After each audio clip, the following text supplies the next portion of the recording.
Alicia.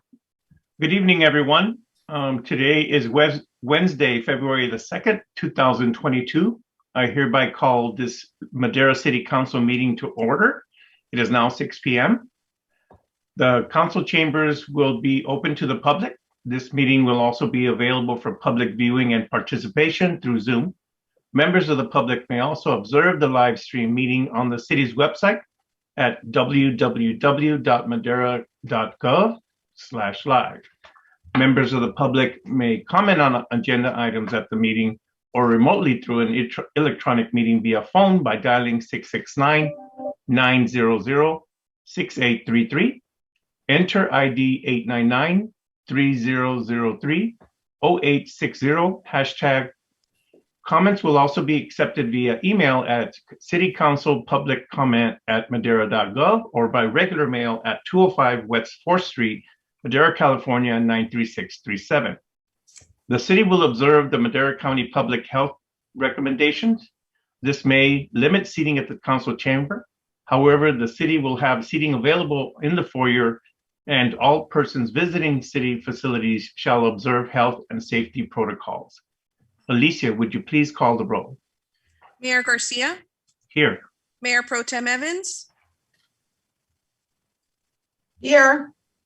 Councilmember Gallegos, Here. Councilmember Rodriguez, Here. Councilmember Montes, Here. Councilmember Mejia, Here. and Councilmember Villegas. I'm here. Thank you very much, Alicia. Would you all please rise to observe the invocation led by Pastor John Purcell of the Believers Church. Thank you. Excuse me. Thank you, Mr. Mayor, council people. Lord, we thank you and praise you tonight for your goodness, your mercy, and your blessing. We thank you for all these that have been elected to be servant leaders, to lead this city forward into the blessing that you have for us. But we ask for your help. We know, Lord, that only as humans, we can only go so far, but with your help and your grace and your mercy upon our lives, we can see fulfilled that which you've desired for our city. So we ask for your blessing tonight. We ask for your wisdom. We ask for your presence. And most importantly of all, Father, may the blessings of God come upon this city because you are working with us and working through us. In Jesus' name we pray. Amen. Thank you very much, Pastor. Would you all please remain standing for the Pledge of Allegiance led by City Attorney Hilda Monto. Thank you. Salute. I pledge allegiance to the flag of the United States of America and to the republic for which it stands, one nation, under God, indivisible, with liberty and justice for all. Thank you, Hilda. I will now ask for the approval of the agenda. If any of my colleagues have any changes or additions to the agenda. And seeing none, I will ask for a motion. I so move to approve the agenda. Second. Motion to approve the agenda by Mayor Pro Tem Evans, second by Councilmember Villegas. Alicia, would you call the roll, please? Councilmember Gallegos. Yes. Councilmember Rodriguez. Yes. Councilmember Montes. Yes. Mayor Pro Tem Evans. Yes. Councilmember Mejia. Yes. Councilmember Villegas. Yes. And Mayor Garcia. Yes. Motion passes unanimously. Thank you very much, Alicia. We will now move on to public comment. The first 15 minutes of the meeting are reserved for members of the public to address the council on items which are within the subject matter jurisdiction of the council. Speakers shall be limited to 3 minutes. Speakers will be asked but are not required to identify themselves and state the subject of their comments. If the subject is an item on the agenda, the mayor has the option of asking the speaker to hold a comment until that item is called. Comments on items listed as in a public hearing on the agenda shall be held until the hearing is opened.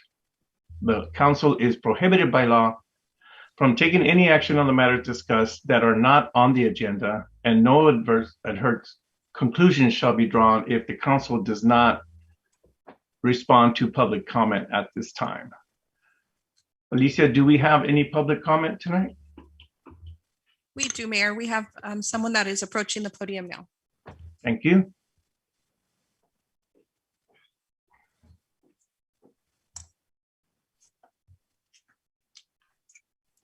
Good evening, Mayor Santos Garcia. Good evening, councilmen and councilwomen. My name is Alicia Brown. May I proceed? I'm a Madera native, born and raised by a single mother with the community of assistance. I attended Millview Elementary, Martin Luther King Jr. Middle School, Desmond Middle School, Madera High School, and graduated from Madera South High as their second graduating class in 2010. From there, I earned a full ride scholarship to the University of California, Riverside, running cross country and track on a dual scholarship from 2010 to 2014, earning a bachelor's in liberal studies. Ms. Brown? Yes. Would you please get the mic closer to you and also put your mask up, please? Yes. I apologize for the inconvenience. No worries. Thank you. Yes. I am a teacher of 6 years at Madera High. However, before the success, I was the kid whose parent could not afford good running shoes outside of Payless. So my coaches bought my training shoes. My Thea Tootie, you may know her as Keontae Houghton, would buy me racing spikes. The community of Madera would pitch in and send me to compete around the nation. Needless to say, it worked. All dividends paid, and it has circled me back to the very community who paved my way to be successful. I am here today to share my latest endeavor with you all. I recently founded a 501c3 nonprofit organization called Project Run Madera. Our purpose is to keep grade level youth in the sport of running and ultimately education by providing them resources such as sports bras, running shorts, tops, shoes, and non-traditional forms of education. On February 27th, 2022, Project Run Madera will be hosting a benefit gala in order to raise funds to provide these resources to all middle schools and high school runners in Madera. Tickets are $100 each, and proceeds go directly towards purchasing the aforementioned resources for our youth. In the past, without an official organization, I have distributed gear to Desmond, MLK, Madera South High School's cross-country teams. This year, my team and I will serve Martin Luther King Middle School, Desmond Middle School, Thomas Jefferson Middle School, Madera South High School, Madera High School, and Matilda Torres High School track teams, all with sports bras, running shorts, tops, and shoes for our distance runners. With an estimated number of 500 to 600 student athletes to serve, that is approximately 90 to 100 runners per track team and a total of 6 track teams. We will need your help. Furthermore, I would like to speak to the Director of Parks and Recs concerning Project Run Madera's mission and how the City of Madera can join us in our cause. Thank you. Thank you very much. Could you leave your contact information so that the city clerk can distribute your information to the rest of the council team? Absolutely.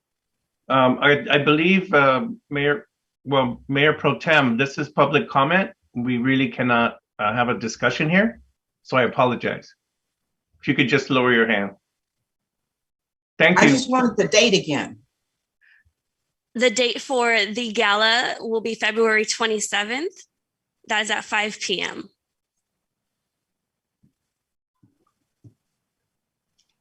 Thank you Where's very it much. located? She asked for the location, I believe. Location, the Vineyard here in Madera. Okay. Thank you. Thank you very much. Thank you guys so much. Do we have any further public comment, Alicia?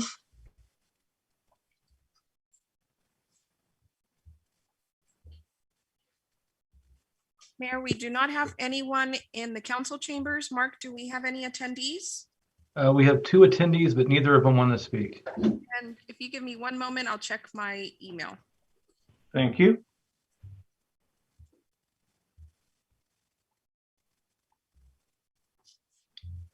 I have no written public comment, Mayor.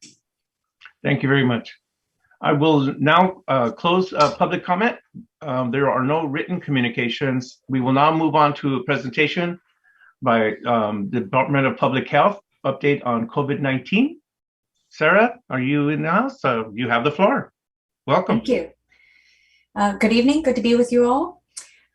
We are currently at a case rate of 189 per 100,000. That is a slight dip from last week, and it's bouncing around a little bit. There is some unreliable reliability to the data because of the time that it's taking to actually process all of it. So we'll kind of see how that trend goes and whether or not we've truly reached the peak of this surge due to Omicron in the coming weeks. Our positivity rate is still at 31.6%, and testing is at very high volume. 1,267 tests per day is our average right now. And we're able to accommodate that because of the doubled capacity at all of our state testing sites, which include 6 days a week at the fairgrounds and 3 days a week at Frank Burgon in the city of Madera.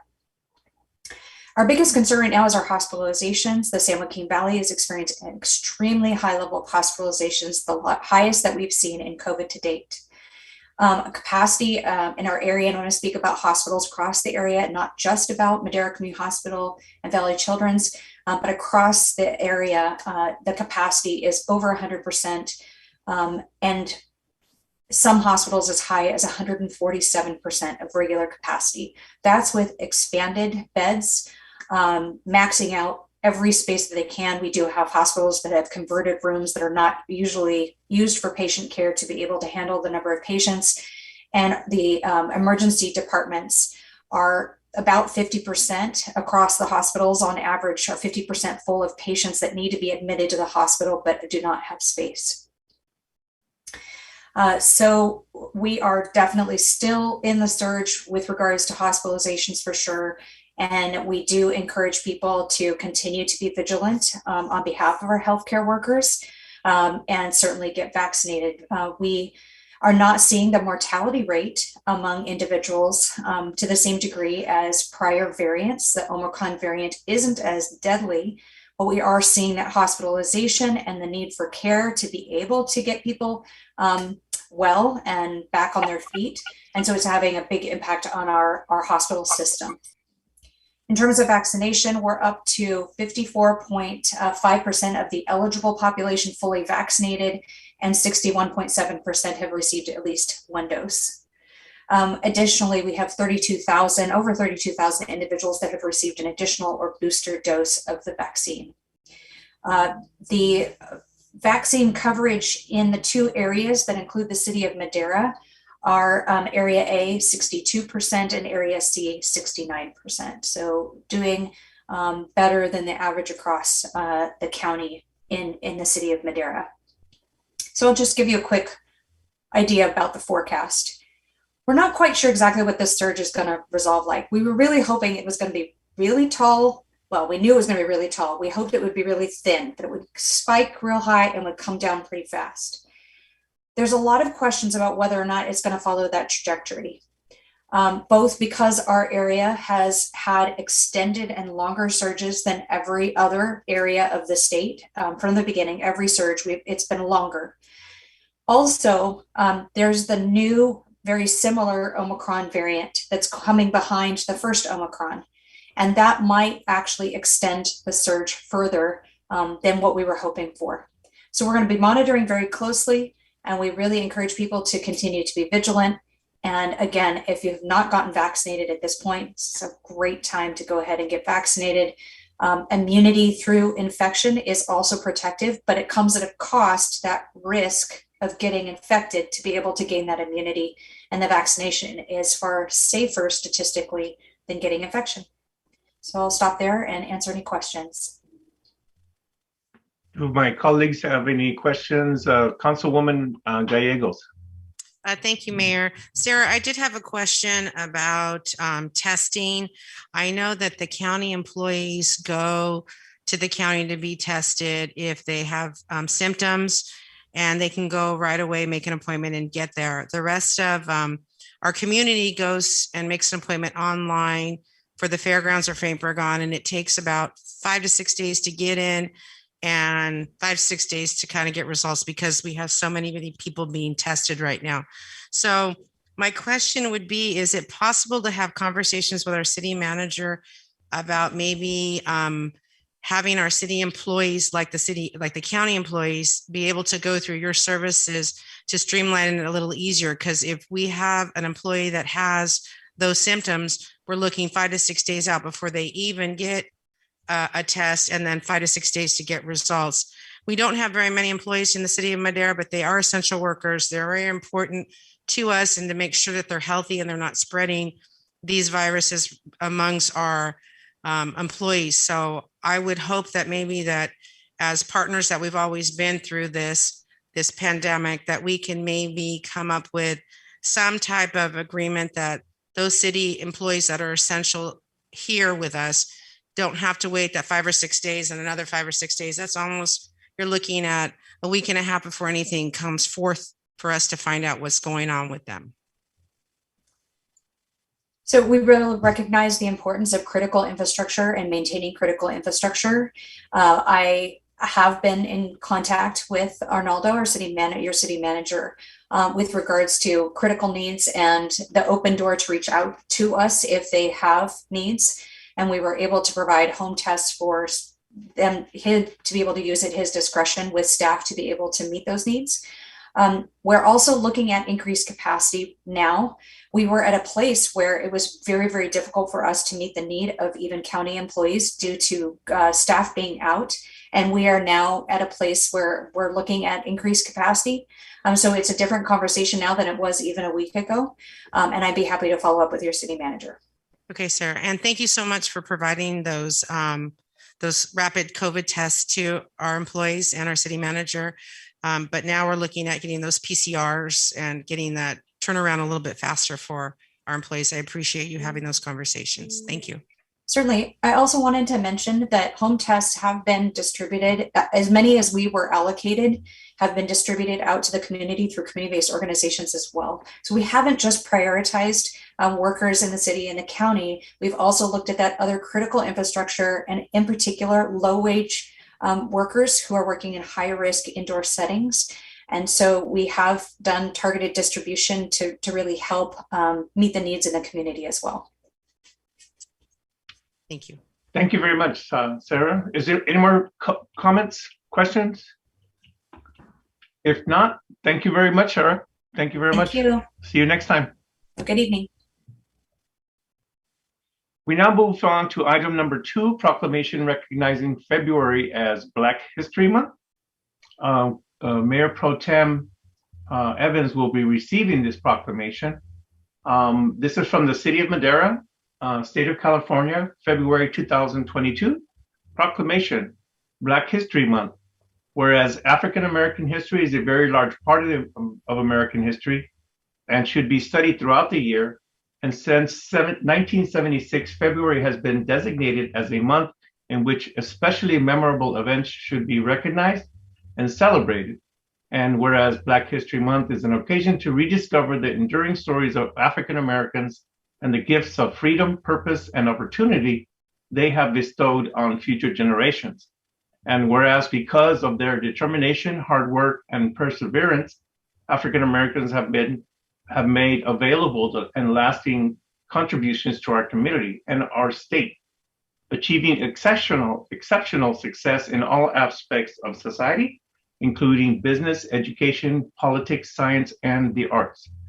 And whereas all residents of the city of Madera are encouraged to reflect on past successes and challenges of African Americans and look to the future to improve society so that we live up to the ideals of freedom, equality, and justice.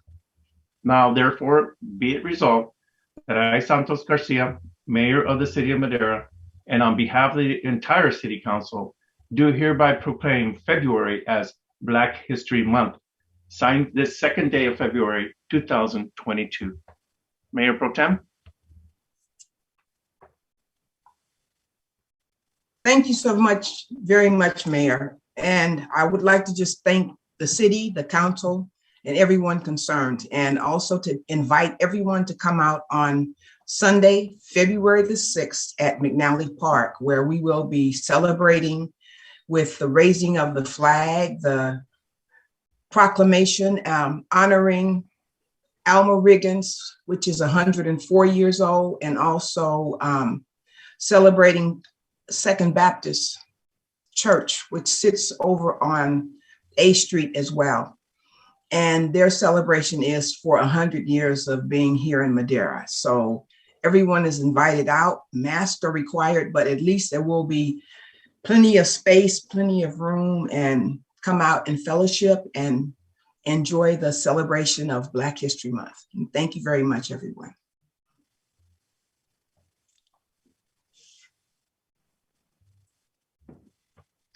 Thank you very much, Mayor Pro Tem. We will now move, there are no introductions. We will now move to item A, which is a workshop. Item A1 is a workshop on planned Caltrans project on State Route 145. I believe, Mr. Helmuth, you have this item? That's true, Mayor. Thank you, and thank you, Council. I don't need to really say too much about it. I've reviewed the PowerPoint that Caltrans will be presenting tonight, so I think they'll work through much of what I would have said. In any case, John Liu from Caltrans will be making the presentation, and he'll be looking at the past meeting, addressing those questions, and answering any other questions you may have tonight. Thank you, and thank you, John. Mr. Liu?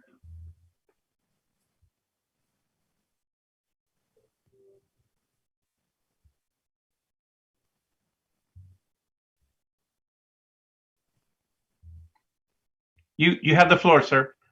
Good evening, everyone. Can you hear me? Yes. Good evening. Can you hear me? Yes, we can.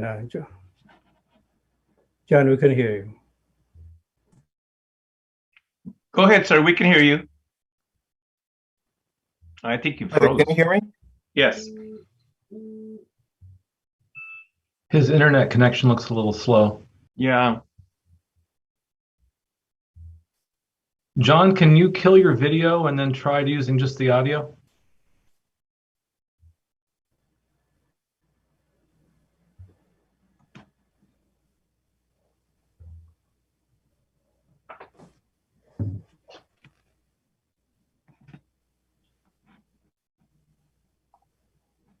Can you hear me? Yeah, John, we can hear you. Oh, I'm sorry about that. Okay, having some computer issues. So, yeah, my name is John Liu. Thank you, Mayor and council members. I'm here to talk about the State Route 145 Pavement and Complete Streets project. And let me see if I could get my screen to share.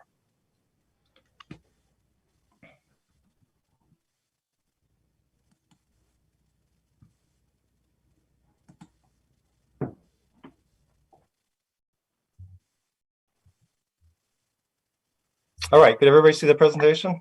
Yes. Great, thank you so much. So thank you for having me tonight. My name is John Liu. I'm the Deputy District Director for District 6 Maintenance and Operations. I am joined by some of my colleagues. Mike Day, he's the new project manager for this pavement project. We also have Getachew Eshedi, who you just saw. He is the design manager for this project. And we also have Ramon Lopez. He is our complete streets engineer.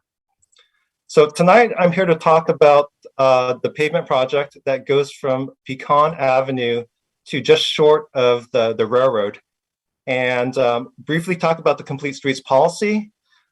This item did go to the council back June 2nd, 2021. At that time, it was Eric Carlson, the project manager, and Eric Olson, who gave the presentation. I'll recap some of the concerns that the council brought up at that time.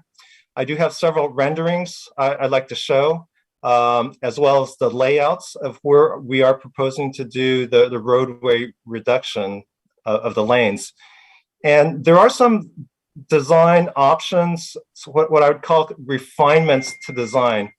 We do know that there's a lot of concern about diversion of traffic. So we've looked at how can we keep traffic from diverting to other local streets that may not be as well suited to handle the traffic.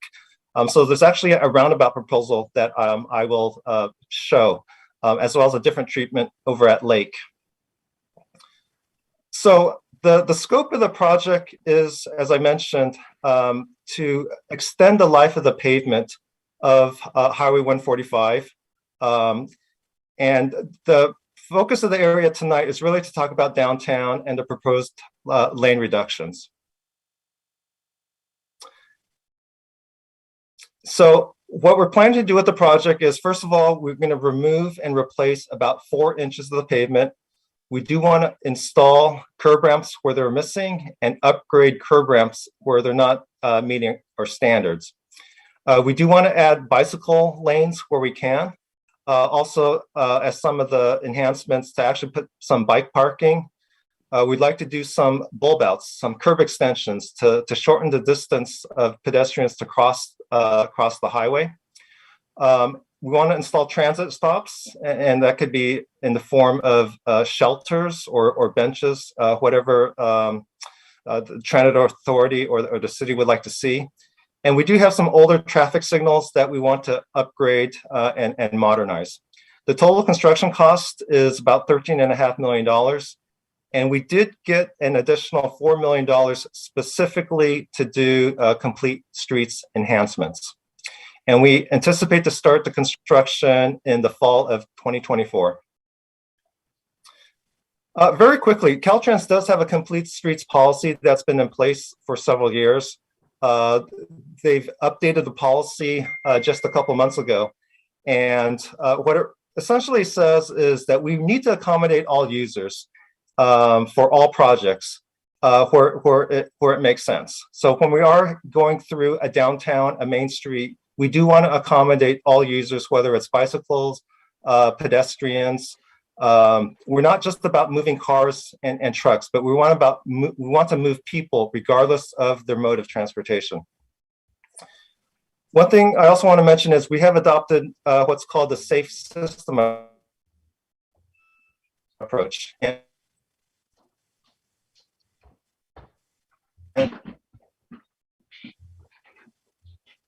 this graphic is from the Fed. We actually want to get 0 deaths, 0 serious injuries on the state highway system by 2050.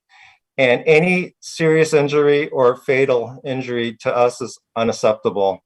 But we also recognize that humans make mistakes, but we don't want a bad mistake to result in an injury or a death when it can happen. And we also recognize that humans are very vulnerable, just our physical makeup of being tissue and bones. The survivability of a crash goes exponentially down as speed increases. So where we have a lot of environments, pedestrians, bicyclists, we actually want to reduce the speeds where we can. Moving on. Do want to mention, as you all know, that the City Council did adopt this downtown Main Street plan, which did talk about enhancements to the Yosemite Avenue corridor, adding things like the bulb outs and bicycle facilities. So we want to have a project that is in conformance with what the city's wishes are, what your vision is. We're not trying to impose anything. We want to make sure that our plans are consistent with what the city wants to see in your city. We certainly recognize that the downtown area is very important. It's the heart of the city. It could also use some improvement. And we want to be a part of that economic vitality if we can help further that. So at the June 2nd meeting of last year, the council did bring up a lot of concerns regarding the lane reductions on Yosemite Avenue. The concern was the diversion of traffic. Where is all that traffic going to go? And I'll talk about that in a couple minutes. And then also, if there are impacts to other local streets, who's going to fix those problems? And it was explained that the scope of our project is really to address the pavement and any kind of improvements on the state highway. We are not able to do any improvements off the state highway system. And those issues will, congestion issues, if they do arise, it will not be initially, it'll be many years down the road. So then, the city would have to work with MCTC, with developers to figure out how would you mitigate those impacts, and working with your gas tax and other potential sources of funding. Trucks. Highway 145 Yosemite Avenue will continue to remain a truck route. Trucks really don't have any other route to go unless the city designates other truck routes. So we don't necessarily anticipate trucks diverting to other routes. unless there's any specific direction that would be given to the trucking industry. It was also brought up potential relinquishment. We're not proposing to actually relinquish State Route 145. There was an enabling legislation about 25 years ago. The city decided not to follow through. At that time, there were a couple conditions. One was we would continue to sign Yosemite Avenue for the continuation of Route 145. And then there was not allowed to be any reduction of lanes. But certainly that's something that could be changed with some updated legislation. And finally, there's a concern about parking. Businesses wants to see in the parking, and whatever configuration that we do in downtown, we don't want to take away any parking if we could help it. Some of the bulb outs would potentially take away some parking, but we're very sensitive to that issue. So talking about diversion, where is the traffic going to go? So right now, Highway 145 carries about 17,000 vehicles a day. And if we go through with the lane reductions, a two-lane highway can accommodate that amount of traffic, but it will be slower traffic going through downtown because people will not be able to pass when people are trying to pull over to park. There'll be additional friction. People may actually choose to take another route, even though that there is adequate capacity on 145. But in future years, as the city grows, as there's more development, as there's more activity in the downtown area, Highway 145 will not be able to accommodate that additional volume. That traffic will have to find other ways where the motorist wants to go. And generally, people will go to the path of least resistance. Eric Olson, our senior over at the technical planning branch, he talked about the modeling that was done. The modeling is not a perfect science. We don't have any perfect crystal balls, but some of the things that the model is telling us is that the traffic would actually be increasing on 4th Street. For the people who want to get to Highway 99, particularly going southbound, that would become a route of choice if they're not able to go down quickly through 145 and get on Highway 99 over at Madera Avenue. So there would actually be a pretty significant increase in traffic on 4th Street. Some of the other routes, it was going to be a much smaller percentage increase of traffic onto 6th Street. Cleveland Avenue, not a lot of diversion just because it's already so congested. It really cannot accommodate much more traffic. So right now it seems like 4th Street would really be the one that would be taking a lot of that diversion. And we know that it may not necessarily be well suited to take a lot more traffic. It only has one lane in each direction as well towards the east. I'd like to go through a series of graphics or renderings. And right now, this is just kind of a night scene. I mean, we know that there are pedestrians, there are bicyclists who use Highway 145 or Yosemite Avenue. We want to make sure it's as safe as possible for them to get where they're going. This is the current condition of C Street and Yosemite. And what we envision, if we do reduce the lanes, we're going to keep the street parking. We'll be able to provide a 5-foot wide bike lane with a 2-foot buffer. And there'll be just one lane in each direction, left turn pockets. But as you can see with the bulb outs, the distance to cross the highway will be much decreased. And people making turns will be much slower because it would be squared off, and that would make it safer for pedestrians.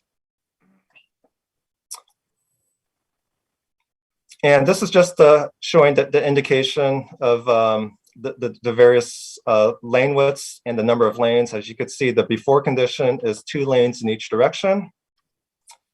And this is the after. By repurposing the outside lane, we're able to get the bike lane and the buffer. Okay, this is another location on Yosemite Avenue a little bit towards the east, and we just want to show what the future sidewalk is going to look like. So you have the bike lane next to the parking that would be retained. And then this is an area actually on another part of Highway 145 where there is no sidewalk, and it could very much use a sidewalk. And this would be what it looks like. And here's also another location on South Madera Avenue, just putting a new sidewalk. Okay, I'd like to kind of go over the layout of what the potential road diet or lane reductions will look like. This is starting on the west end of Yosemite Avenue. You got Gateway Drive and the railroad. We're not proposing any kind of lane reductions at this place because we do know that as the train crosses, sometimes there's quite a bit of delay, traffic builds up. We want to make sure we have enough room for vehicles to stop. Okay, as we head east to D Street, this is where the transition to one lane in each direction will happen. So the lane drop will happen between the railroad tracks and D Street. And again, we're going to retain the left turn pocket, the single through lane. Heading down to C Street and B Streets, retain the same cross section, having the bulb outs, the single lane, and the left turn pocket.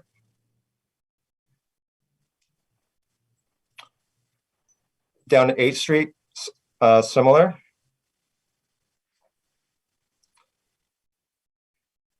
And then at Lake Street, you know, the starting to get out of downtown. So we are looking at the road diet or the lane reductions at this place, but this area could be treated a little bit differently. There may not be as much of a need for street parking. So we have more opportunities to actually retain more lanes in this section of Highway 145.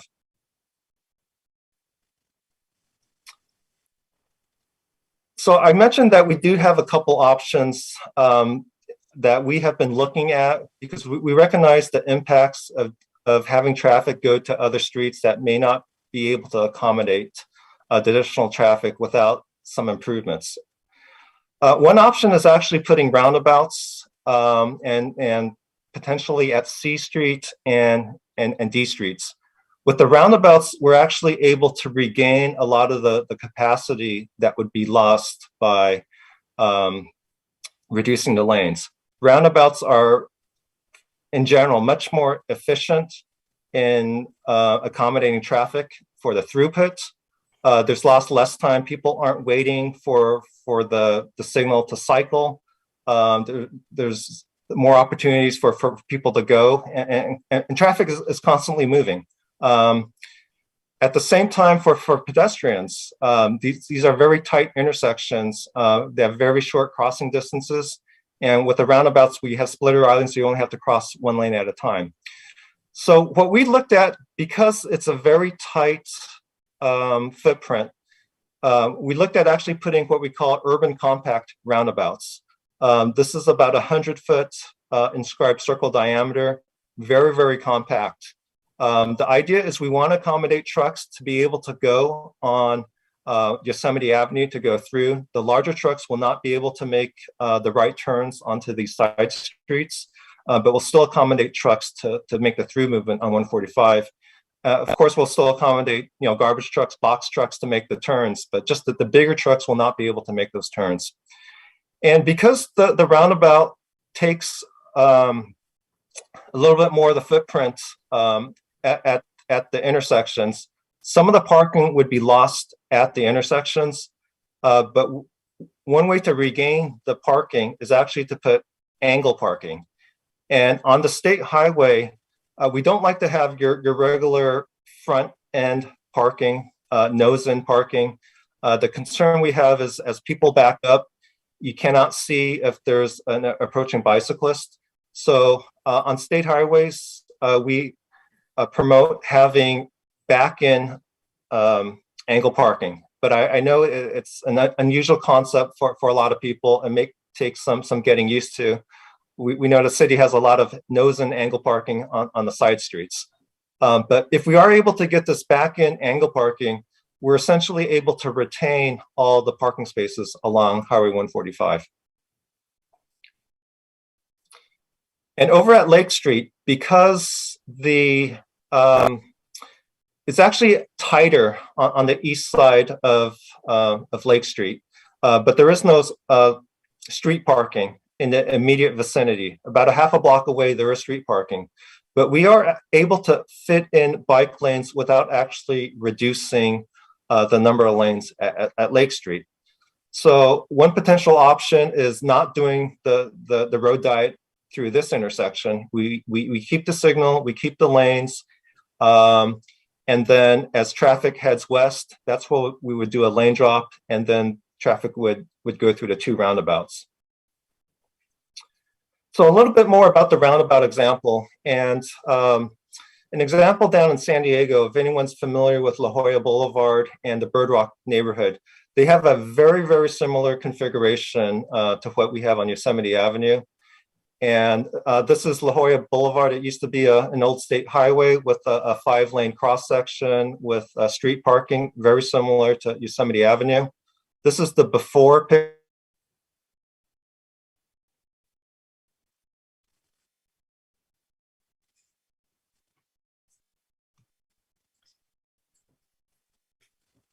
Hey, John, we lost you there.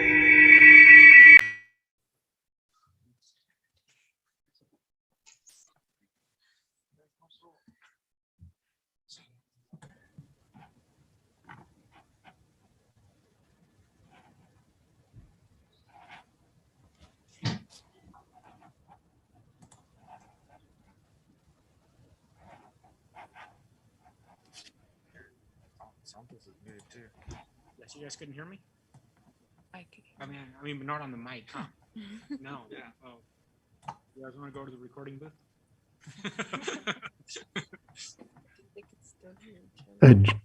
John? Okay, can you hear me back? I think my internet glitched. Okay. Yeah, continue, please. Okay. So yeah, I'm just about to wrap up, but it's just showing a few pictures of Bird Rock. As I mentioned, it's very similar to what we have on Yosemite Avenue. They have angle parking on one side, bike lanes.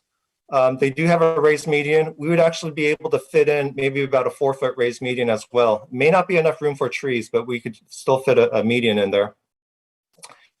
And one of the quotes, they had a newspaper write-up, but I like one of these quotes that says, "Vehicles drive much slower than before, but on average, they actually get through faster because the traffic doesn't have to stop at the signals with the the stop and go traffic."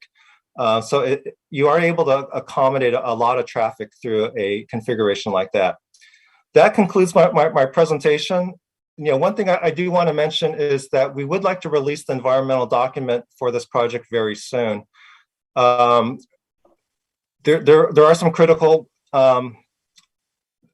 deadlines that we have to meet.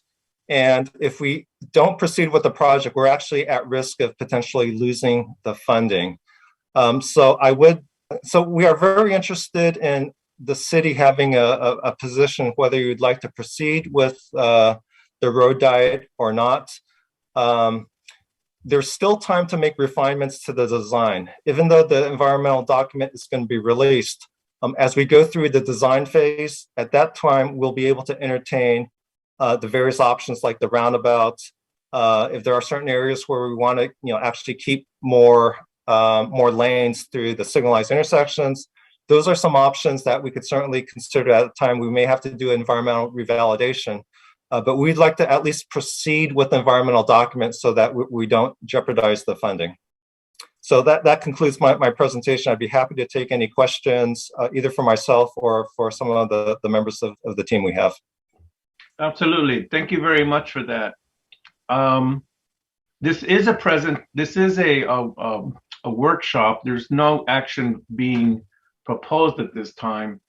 My colleagues, Councilwoman Gallegos. Thank you, Mayor. John, I just had a question. you're saying 17,000 cars go through this area in a day. So probably more go through on the weekend. So we're looking at an average of 119,000 cars per week on this road. And if we see a bike on Yosemite, we're lucky if we have 5 or 10 on a weekend. So my question is, what happens if it stays 2 lanes, both directions, with a bulb out and placing the bike lanes on a parallel road on this road? I'm just real concerned about getting rid of those second lanes. Okay, so your question, I'm sorry. Your question is if we do build the bike lanes, the bulb outs, and the question is if there actually is not any usage of the bike lanes, or? Yeah, when there's not, because really 119,000 cars going through a week and a few bikes, if you weigh it out, and those bike lanes can't be on the parallel road by keeping the 2 lanes on each side? Yeah, so if the question is, are we able to actually reconfigure the roadway in the future as the city changes, as the city grows, if there is a need to get that additional capacity? So there potentially it could be restriped, but in the current, it would probably have to go through an environmental process again because we're actually adding capacity. Well, no, I'm not saying change. I'm saying leave it now, right now at 2 lanes on each direction. And with the bulb out, placing that in the bike lane where the parallel parking is at, not doing this process and then going back and going backwards. I'm saying leaving it. We have 119 cars. That's just, and it's probably more than that in a week going on these 2 lanes both ways when we don't see as many bikes, and the city's only going to get bigger and more is going to head towards the mountains with the development of housing going that way. So that's my question. So John, if I may attempt to clarify Councilwoman Gallegos' question, and if I'm correct, Councilwoman Gallegos, please correct me. I believe the question is, can Yosemite remain 2 lanes in each direction, which would include some kind of left turn lane? Mm-hmm. And can the bike lane be removed from Yosemite? And can it be placed on a parallel road, a side street? I'm not too sure. Oh, like 6th Street, yeah, like 6th Street or 4th Street, and then thereby leaving Yosemite the same, but adding some of the other elements such as the bulb outs and some of the and leaving the parallel parking on Yosemite. And if I have that incorrect, no, that's correct. I forgot the 6th Street. 6th Street's probably better than 4th. Okay, great. Yeah, thank you for that clarity. Yeah, we could certainly add other amenities like the bulb outs. We couldn't necessarily, as part of this project, add bike lanes to a parallel facility because we really could only add improvements to our own facility. For this funding, we couldn't place it on another facility. But I also want to mention is, even though there may not be a lot of bikes at this time, certainly we're trying to encourage more people to ride their bikes. And, as the downtown area, redevelops, get new businesses, attracting more people, we would like people to get there, not just driving, but also walking, taking the bus and by bike. And as I mentioned, the traffic volumes right now accommodates a lane reduction. If you build the bulb outs, that certainly doesn't preclude at a future time of replacing the bike lanes with another 3 lane. Potentially, it could be restriped to add the lanes at a future time if it is deemed necessary. But we may have to go through an environmental process to do that kind of restriping. Okay, and then one last thing, John, is have we included the Madera County Arts Authority that's also talking about restructuring downtown? We do have a city elected official who sits on that board. And if we can maybe include them into what's happening with this project, that would be greatly appreciated. Sure. Yeah. And I don't know offhand if there has been, but certainly we could make those connections. We'd absolutely love to have all stakeholder input. Thank you. Councilmember Montes. Thank you, Mayor. Thank you for the presentation, John. And I like what I'm seeing here. And you said that this came to us last year. This project looks substantially different from what I remember. Am I imagining that, or was something different, or is just maybe just a different presentation? I believe the graphics that were given to you after the presentation is fairly similar. It didn't have all the kind of details. At that time, we definitely did not have the roundabouts. But I mean, the presentation it has different material. But as far as the layouts that I showed you, the renderings were something that we did come up with recently. But as far as the actual layout of the Yosemite Avenue, that really hasn't changed much from previously. All right, thank you. So I'll make a note of that.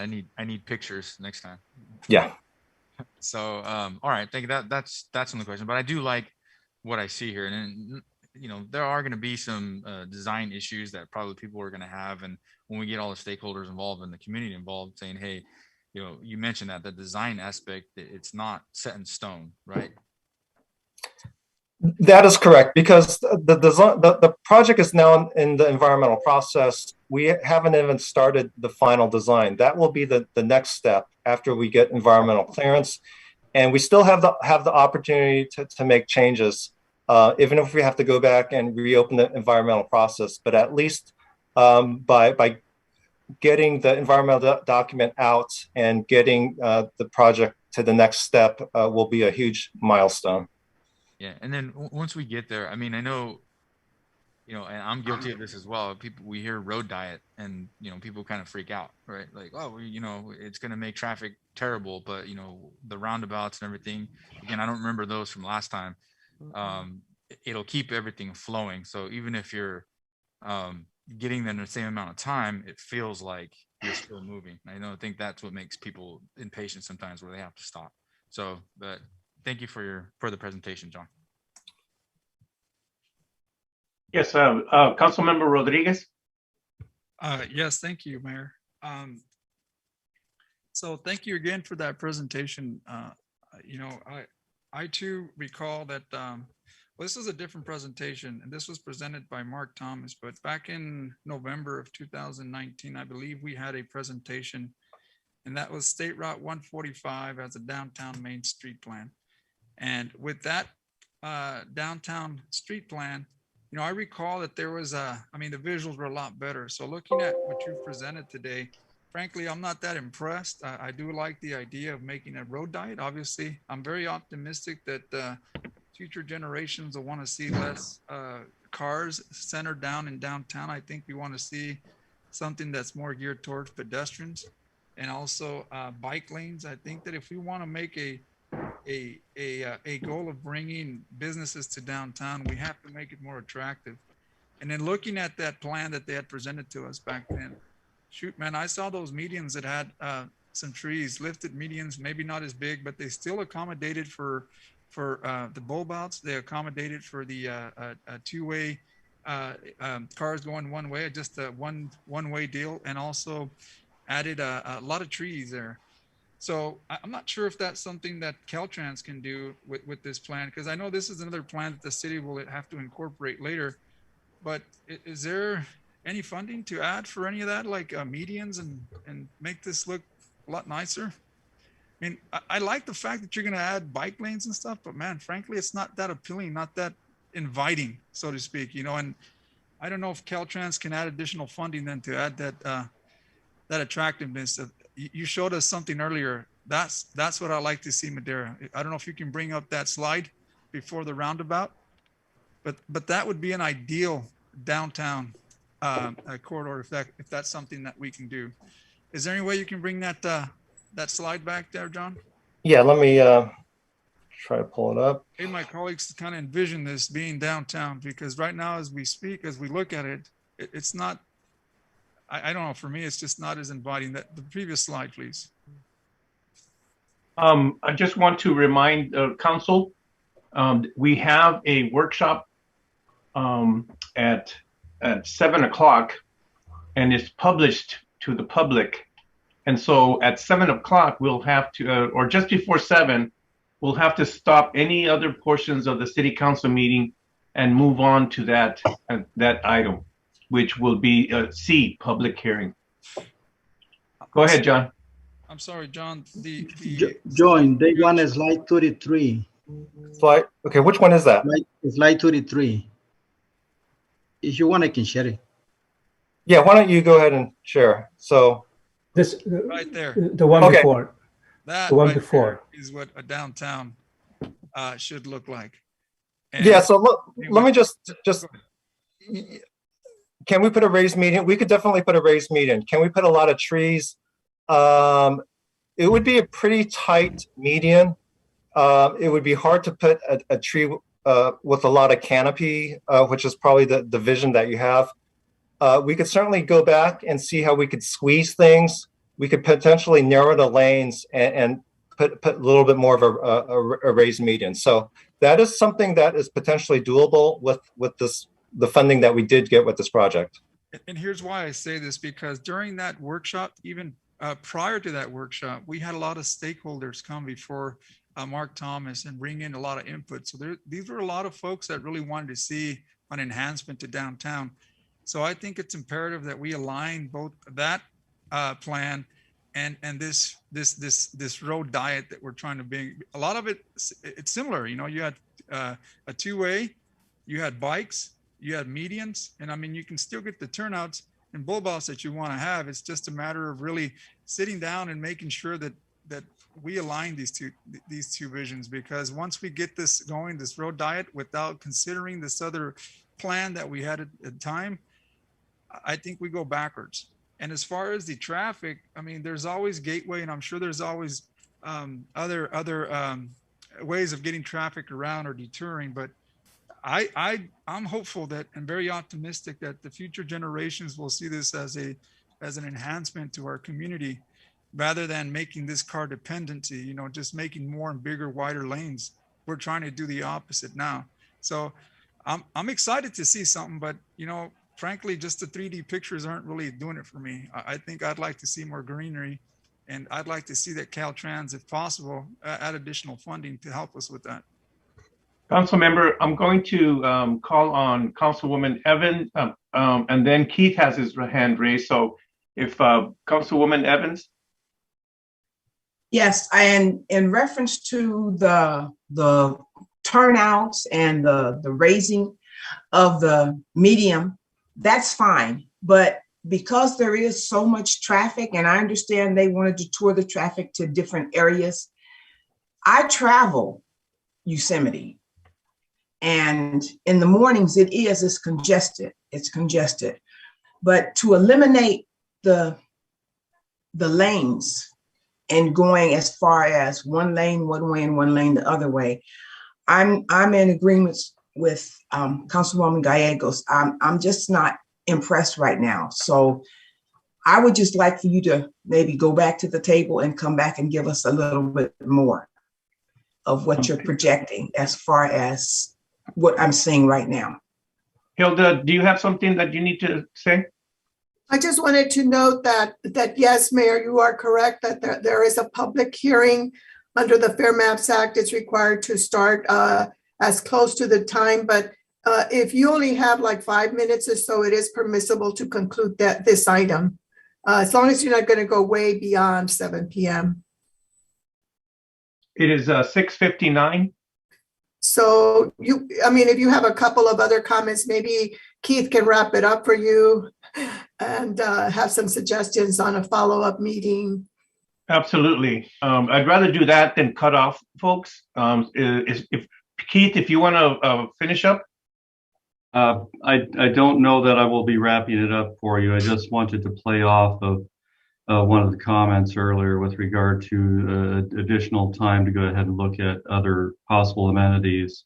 One of the things that Caltrans did indicate in the last week or two was that they were hoping, if the city elected to go ahead and do the road diet wherein we went to one lane each direction, they were hoping to see a resolution as soon as possible, preferably the next meeting on February 16th, where the city would resolve to allow for construction of the road diet. I just want to go ahead and check in with John. Is that still the case that you need that resolution next week, or excuse me, 2 weeks from now? In which case a decision would need to be made. Yeah, we would very much like to have that resolution so we know, firm, direction. But as I mentioned before, we very much want to release the environmental document, and what's in the environmental document is not necessarily set in stone. We have the ability to do some revisions, revalidation. So I think, and Mike, if you want to step in, Mike's the project manager. I don't think we have any time to delay releasing the environmental document. Right, we're up against the wall on that. Yeah. We've had an extension already as far as so we're looking at basically the end of the fiscal year where we've got to secure the funding. Otherwise, we're in jeopardy of losing it. So we really want to move forward with the environmental process. And then, as John said, during PS&E, we can definitely dial in different concepts and ideas that the city is interested in, but we just really want to make sure that we get you see where you're at and kind of get your buy-in, or we know we're headed in the right direction as to whether or not you want lane reduction or I've heard you do want the bike lanes and then maybe you don't, and then some of you might want the road diet and some don't. So we just kind of need to know where we're at in terms of that so we know how to move forward. Mr. Arnoldo, if we can move this item to our agendize at our next meeting, we can finish up since we do have time to tweak this, but Caltrans is asking for action at the very latest at our next meeting.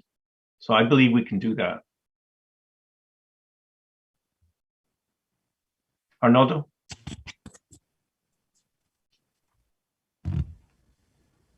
Give Arnoldo a second.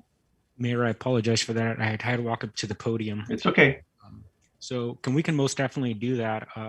Going back to what I think Mr. Day was saying, is that right now it sounds like some council members would favor modifying the number of travel lanes on Yosemite.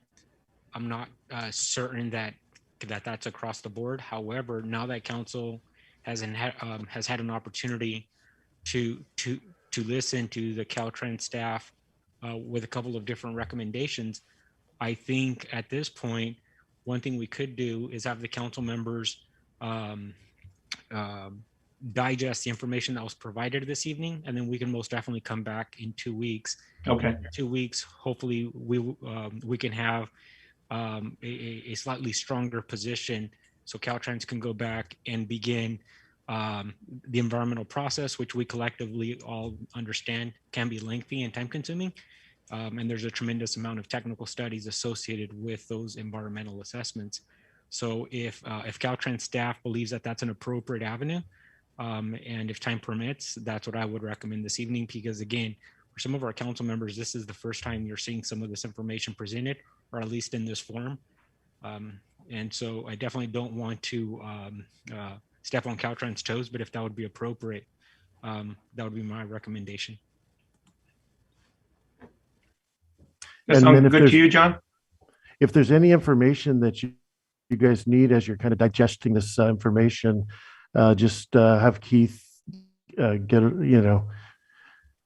in touch with us, and we'd be happy to get you the information you need, or bring it to the next meeting if that's what we're the plan. Absolutely. Thank you very much. Thank you very much for that presentation. We are now going to move on to item C, public hearing. Had some questions. I understand, Alicia, you have this item? Mr. Mayor, if I may, I'm sorry, hold on. If we have enough members here, can we move this item? I mean, this item to because this is a workshop, and I just don't think it's fair that we have a workshop and then we're cut off there. I mean, a lot of questions. This is a big project, and I feel like maybe we can push this maybe in the future future time slot so that we can get the public hearing going, but I still feel a lot of unanswered questions. Hilda?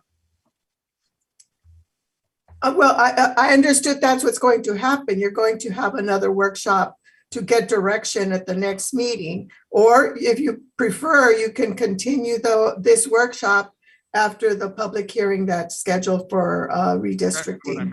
Yes. But, you know, there are a lot of other items on the agenda as well. This generally workshops, you don't make all the decisions. You can't give direction today anyway. So maybe the better approach would be to just have another workshop and then get direction, firm direction, where the agenda would say that you're going to give direction, and then have a follow-up meeting for final action. It's too hard to have it for another workshop because we're on a time restraint, Caltrans, and they need information today so that we can bring it back at our next meeting. I don't think that you can give direction today. It should have been. But I mean, we have agendized questions still to ask, and we have not directions, but input that we would like to see from Caltrans. But it's council majority direction, which constitutes action. So Yeah, again, my recommendation is that you continue the matter either to later on today, but with the understanding you can't give direction, or to another meeting at the next council meeting, another workshop. Yes, if I may, Mayor, I believe Councilmember Rodriguez and Councilwoman Gallegos are simply requesting to Continue the workshop. to continue the workshop to later this evening. So right now we would move to redistricting, and maybe Caltrans staff, if you can simply take a break for a little bit, we can have the redistricting and then come back to it, because I believe the council members have some questions that they believe would be prudent to answer tonight prior to going back to the community. And if I misspeak, council, please jump in and correct me. That's correct. Just want to make sure. So then we will take a 5-minute break. We will move on to the public hearing. And then after the public hearing, we will continue this workshop. Sounds good.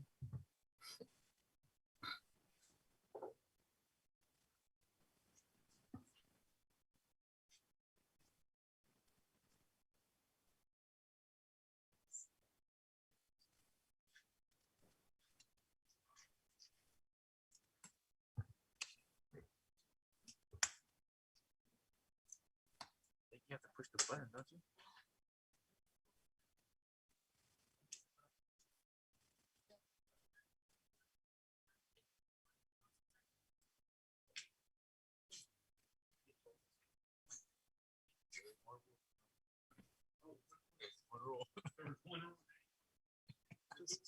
No, you go back into the room.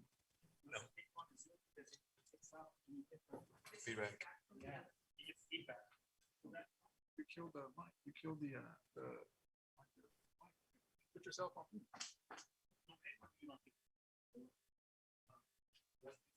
Yeah.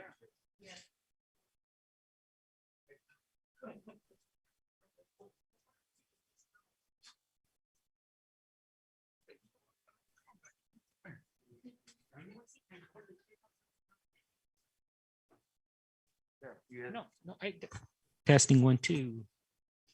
The light was on earlier.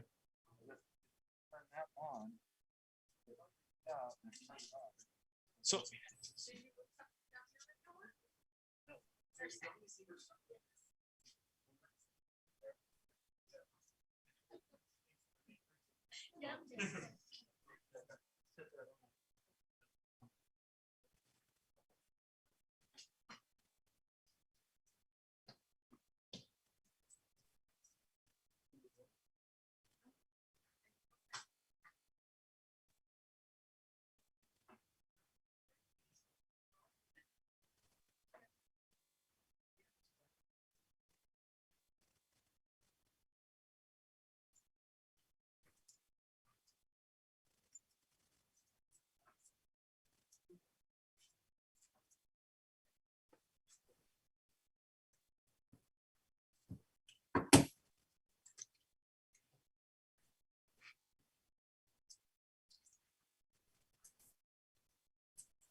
Did you turn it off and back on or what?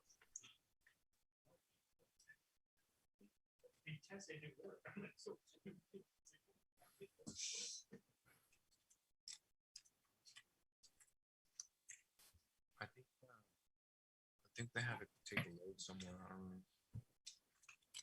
They didn't think they were gonna make it.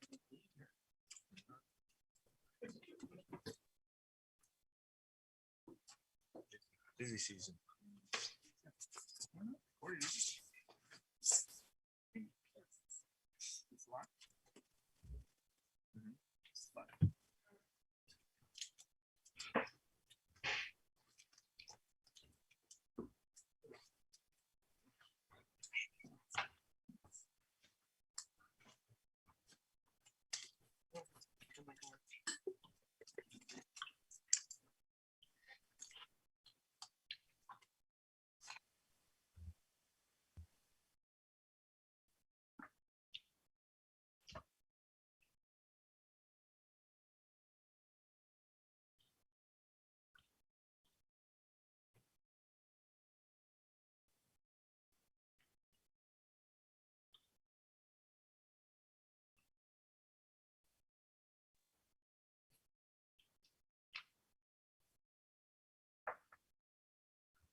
Mayor, whenever you're ready.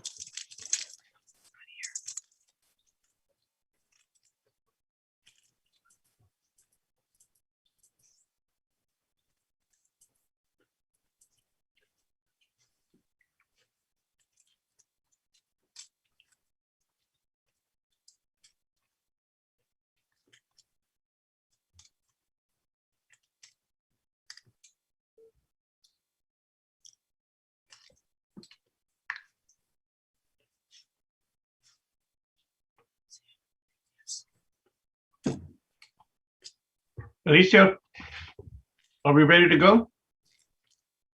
Yes, Mayor.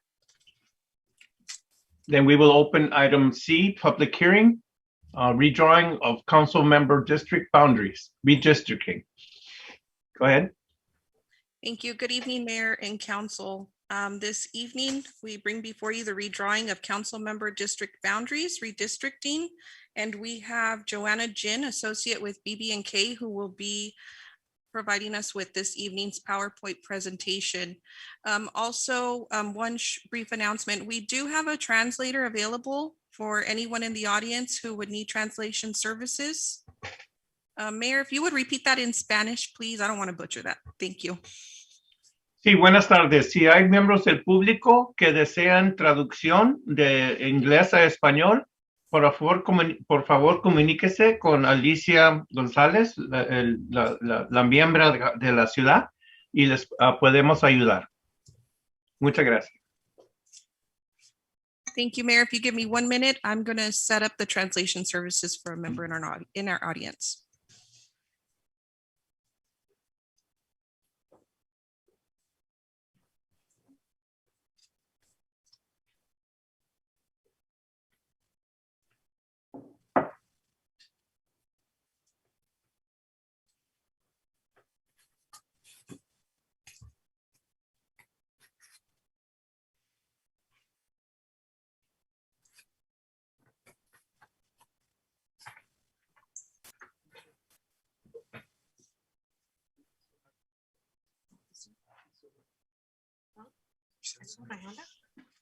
Because I still want to talk.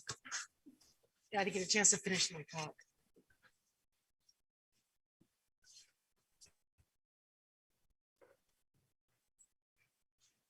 Thank you, Councilman Rodriguez.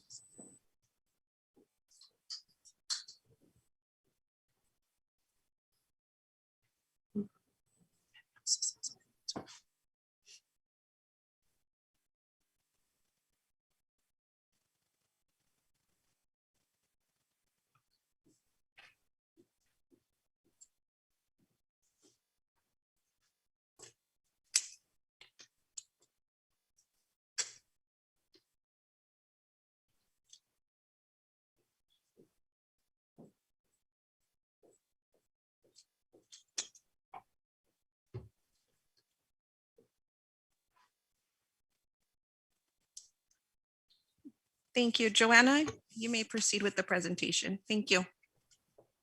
Thank you. Good evening, Mr. Mayor and Council. My name is Joanna Jen, and I will be proceeding with the presentation for redistricting. And this is our third public hearing.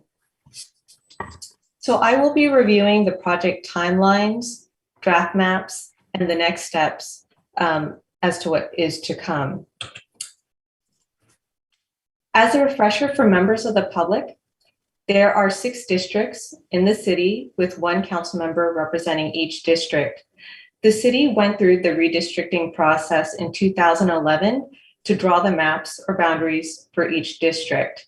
Every 10 years, redistricting occurs to redraw the districts based on the city's population data in the most recent census. So the redistricting process will be based on the 2020 census data. Each council member's term is a 4-year term, and the terms for each of the 6 council members are staggered.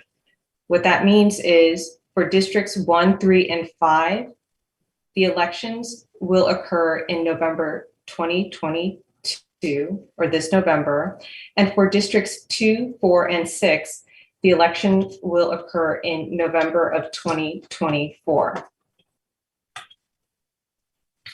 Under the Fair Maps Act, 4 public hearings are required so that the public can provide input on what the council districts will look like.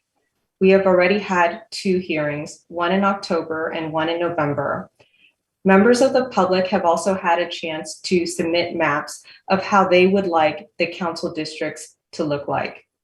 And we have taken input from the previous 2 hearings, as well as one of the workshops to propose a few draft maps for you tonight. And so tonight we'll have 4 draft maps.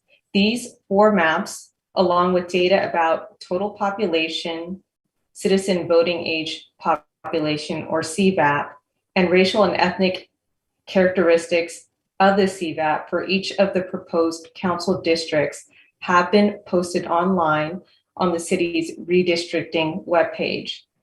I will go over each of these 4 map options with you tonight and the council so that you can provide input about the maps and direction on the maps and how you would like to proceed going forward. So under the US Constitution, the district should be equally balanced in population, and under federal law, the minority vote cannot be diluted and gerrymandering is prohibited.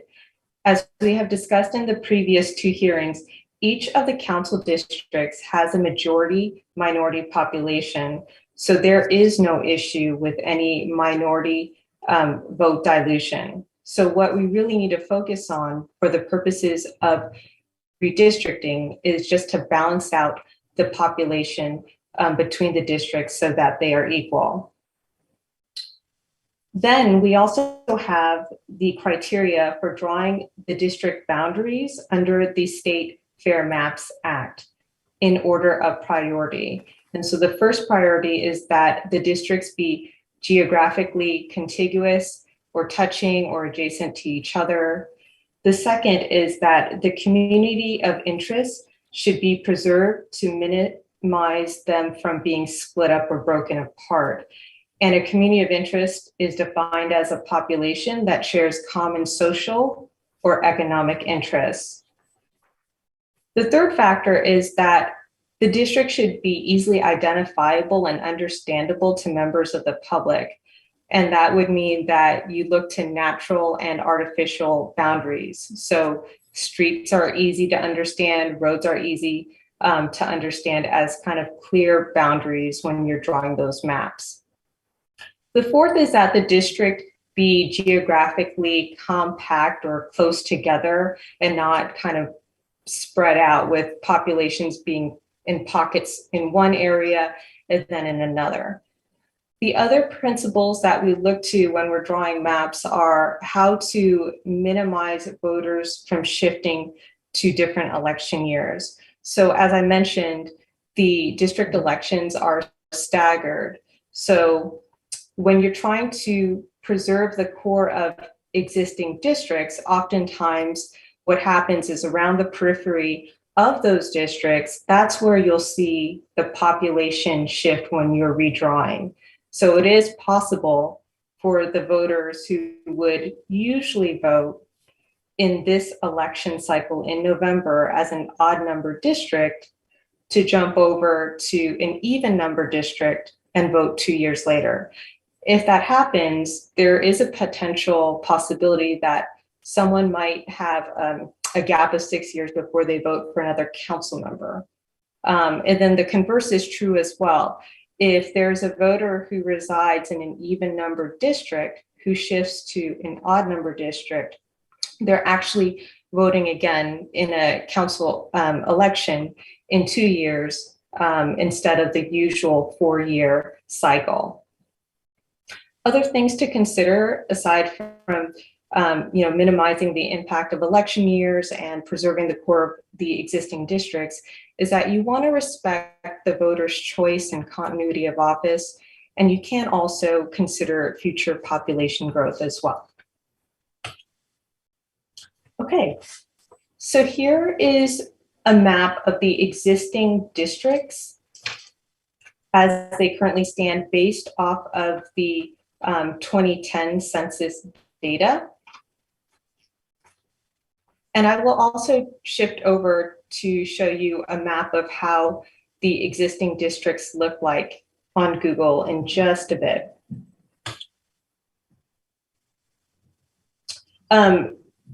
I wanted to go over the existing district data that's overlaid with the 2020 census data.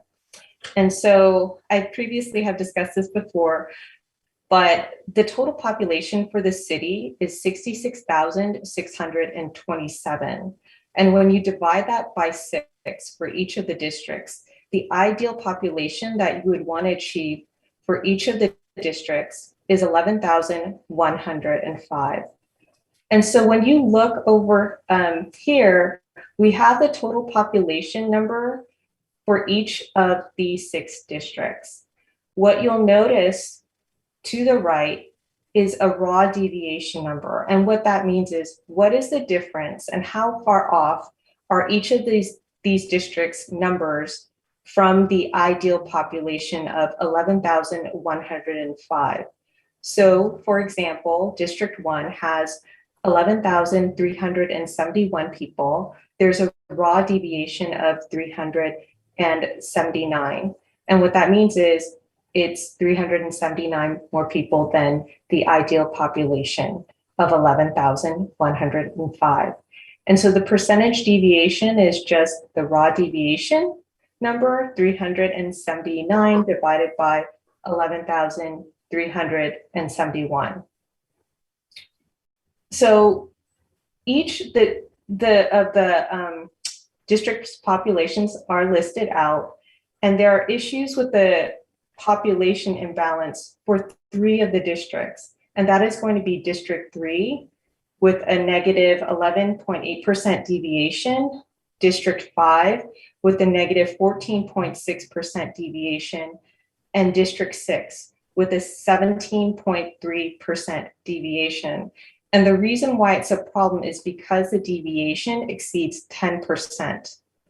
There is also another problem, and that is when you take the district with the highest population, and currently that is District 6 with 12,897 with a 17.3% deviation, and you then take the district with the lowest population, which is District 5 at 9,382 and a negative 14.6%. You add those 2 numbers together and the gap is actually a 31.9% deviation, and that also exceeds 10%. And so we really have to work on curing that by balancing the numbers so that they are as close to 11,105. And as I was mentioning earlier, there aren't any issues with the minority vote because, as you can see, the total voting age population is listed here in this column. And when you take the Hispanic CVAP, you'll also see that they comprise, for the most part, a majority of each of the districts. So any way that you are going to redraw the districts, most likely it will not affect or impact any of the vote of the voter's choice. Okay, so the findings from what I just showed you is that the current deviation is above the acceptable range at 31.9%. The districts must be rebalanced in population. And of course, all current 6 districts are majority, minority, Hispanic voting districts. So BB&K has prepared 3 draft maps for council's consideration. There was one map that was submitted from a member of the public. And as I mentioned, these 4 maps were posted online, and each map, as I go through them, will also have demographic information, so you can also analyze that as well. And we'll be going and using Google Maps so that you can kind of see the fine detail of the map boundaries. And so with that, I will go over and show you map 1. The biggest thing that you'll probably notice here is that District 3 actually moves westward and covers the airport, and District 1 moves south and goes down. So it still preserves the existing core of the districts, because the core for District 3 was kind of over here, right in the middle of the 99, and it just shifted over a bit. There's also District 2 here, and I wanted to point out that you also may notice something over to the west, and that is the wastewater treatment plant. And of course, there's no voter there who's residing, and it's non-contiguous, but it is part of District 2. You'll also notice this little rectangle right here that's not in any color, and that is actually not part of the city. It's an unincorporated area. And then you have District 4, which looks very similar to how it looks right now. And you also have District 5 and 6, which are kind of very similar to what they are. Again, each of the map options that I will present tonight will be legally compliant. They will have the population balanced out between the districts, and they are within that 10% acceptable range. And so with that, I'm going to transition over to the Google Maps so you can see how that looks like. And I will share a different screen.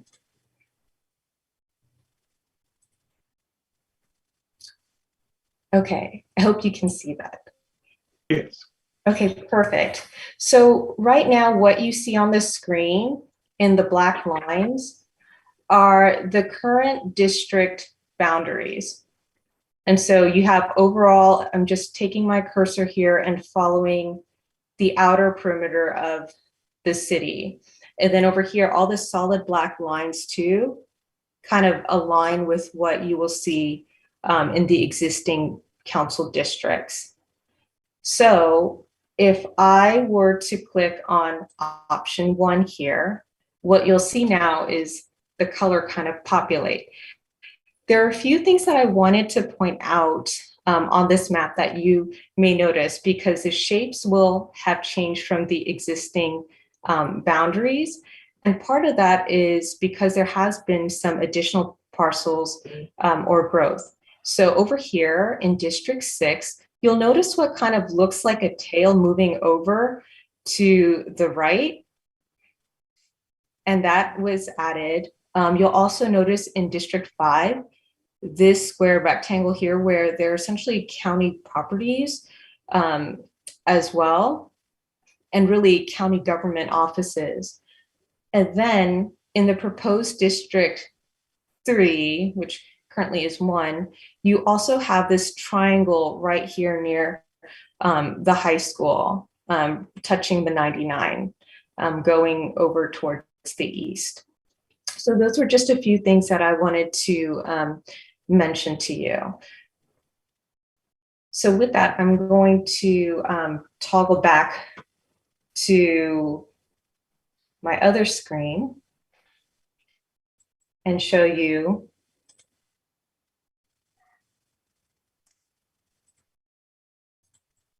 the data and what this map means.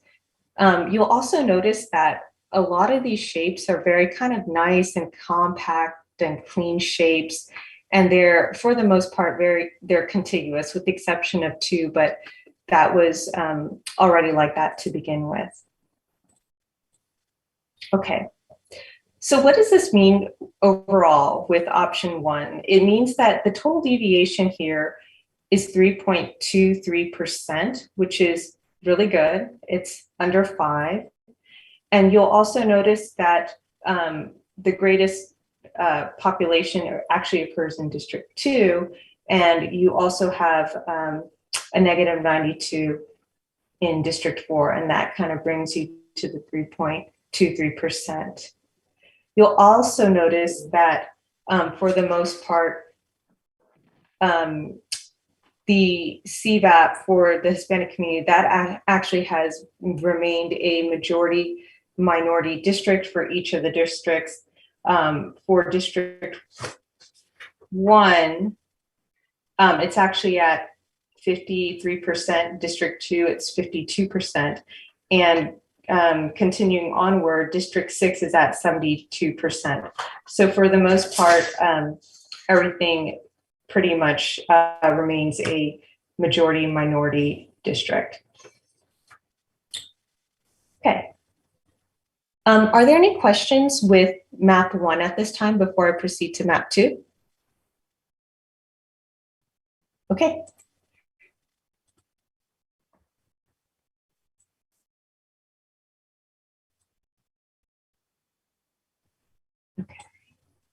Okay. Map 2 is actually looks very similar to map 1, where you have District 3 again shifting to the west of the 99 and covering the airport. But you will notice that the shape for District 1 changes a bit, where it's not necessarily as kind of smooth and compact. You have a portion of District 2 coming up right over here. You also have some adjustments over in the area of District 5 as well. But for the most part, you have District 6 remaining the same. Where most of the changes have occurred is that there is the greatest amount of population increase in District 3 with just a deviation of 342. And you have District 1 now having a raw deviation of 424. The total deviation under this map, option number 2, is going to be 6.96%. And the range for CVAP for the Hispanic community for each district will range from 49.26% to 74.78%.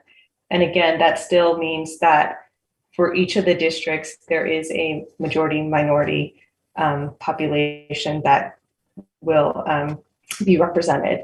So with that, I'm going to shift over now to the Google map so you can see how that looks like against the other boundaries.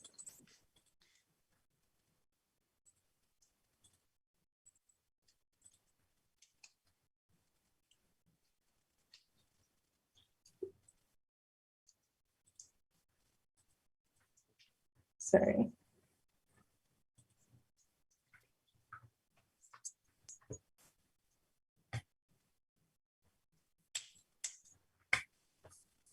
Sorry about that. I'm just trying to navigate my mouse here.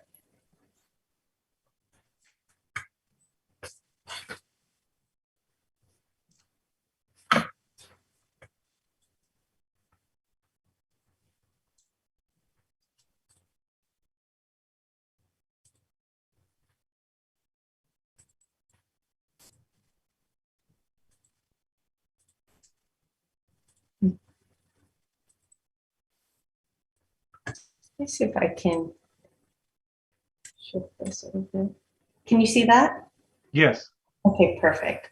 So if I take that out and I shift over to option 2, you can kind of see how the boundaries have changed, where you have the existing lines, and then right over here, that's where District 3 starts moving over. And so over here, that's the entire new territory. And then District 1, as I mentioned, moves southward. And so it's actually going over into a portion of District 2 here. And then actually a portion of District 2 is now coming up into District 1.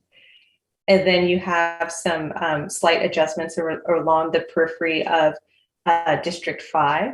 And for the most part, District 4 remains unchanged. And then there's also some adjustments in District 6 right over here.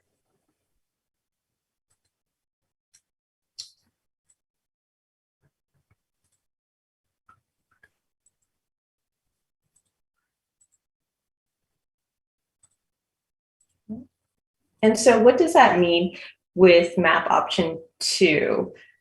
It essentially means that it's also good. You have, again, the population, as I mentioned, with the biggest population now being District 3, and then the least population being in District 1, and you have a deviation of 7.26%.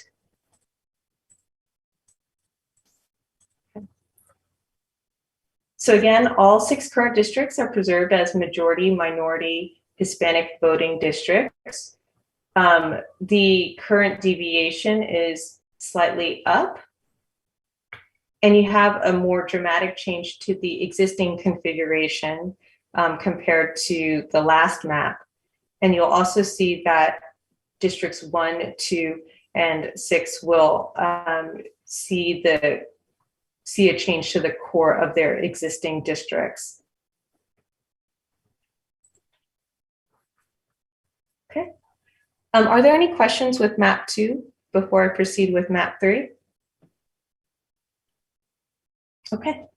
So with map 3, it all probably starts beginning to look very similar. And again, you have District 3 shifting over to the west as well. You have districts 1 and 2 look a little bit more cleaner than the last map because it's kind of smoothed out over here. And then you have District 5 changing its shape a bit. And you also have District 6 for the most part looking very similar, as well as District 4 looking very similar. So I'm going to bring back that Google map just so you can kind of see what that looks like with option 3 and how that changes. So it's actually kind of very interesting because you can see over here how District 1 now shifts a bit into District 2. You can kind of see how over here there have been some adjustments to District 6 as well as to District 4 just along the edges. So this one does, for the most part, seem to track with preserving the core of the existing districts. So again, what does that mean when we're looking at the numbers? It means that there's a total deviation of 6.79%, which is good. It's better than the last one. And what you'll notice now is that District 5 now has the greatest population at 11,688 with a deviation of 586. And District 3 has the lowest population with 10,934. Another comment I wanted to make about the deviation is that when you start out with the deviation, the higher the deviation, it means the further you are from the ideal population. So what we're doing as we're trying to lower the deviation is we're actually moving a lot more people around. And so that means that there's a lot more people moving around around the edges of the district. And so that's map 3. I think there might be some adjustments with 1 and 2 regarding some of the voter choice, but there's also still a preservation of the majority minority Hispanic voting districts. And it also resembles the current existing configuration, especially when it comes to districts 2 and 4. Are there any questions regarding map 3 at this time? Okay, well then we'll proceed with our next map, which is map option 4. And this was the one that was submitted by a member of the public. And this one actually has very compact and contiguous boundaries. And so it's very interesting because you have the 99 and then you have everything in District 1 clearly to one side of the 99. And for the most part, everything kind of tracks with the 99 and goes from there. Okay, and so what this map actually does is it has the best total deviation because it comes to 1.27%. And so that means that this is the most balanced in terms of population across all these different districts. And you'll see that with the deviation because it's going to be less than 1% for each of the district. And that's pretty good considering that there's only a difference of 80 to 40 across each of plus or minus for each of the different districts. And this one also retains the majority minority population. There might be some variation though with District 2. So let me transition over and show you what that looks like on a Google map. Okay. And that's kind of what changes. You'll actually have District 6 shift over to the west a bit, and then you'll have District 2 move up. You have some adjustments. So there is actually a lot more changes, as I mentioned, because you're having a lower percentage in the deviation. So there's a lot more moving around the periphery for each of these different districts. And if there's at any point, anytime that you want me to go in and zoom in on a particular area for any of these maps, I would be happy to do so as well. Okay. And with that, again, to reiterate the findings of map option 4, the current deviation is 1.27%. This was submitted by a member of the public using the online mapping tool. So what they were able to do is they were able to see how the population shifted in real time when they were building their maps as well. And they were able to move them by census blocks or streets. All 6 current districts are preserved as majority minority Hispanic voting districts. And this is, as I mentioned, a significant change from the existing configuration because it does drop in terms of the deviation percentage. But that's also because it means that you're working a lot to balance out the population for each of the districts. So the sources of information that we use when we're drawing the maps, we're relying on a lot of demographic data, staff expertise. Your staff was wonderful in kind of providing a lot of input about all the communities of interest and the boundaries, and then just ensuring that there were good maps that were presented tonight. Also, there's public input that we draw on too as to, what do you want your communities to look like, your council districts to look like.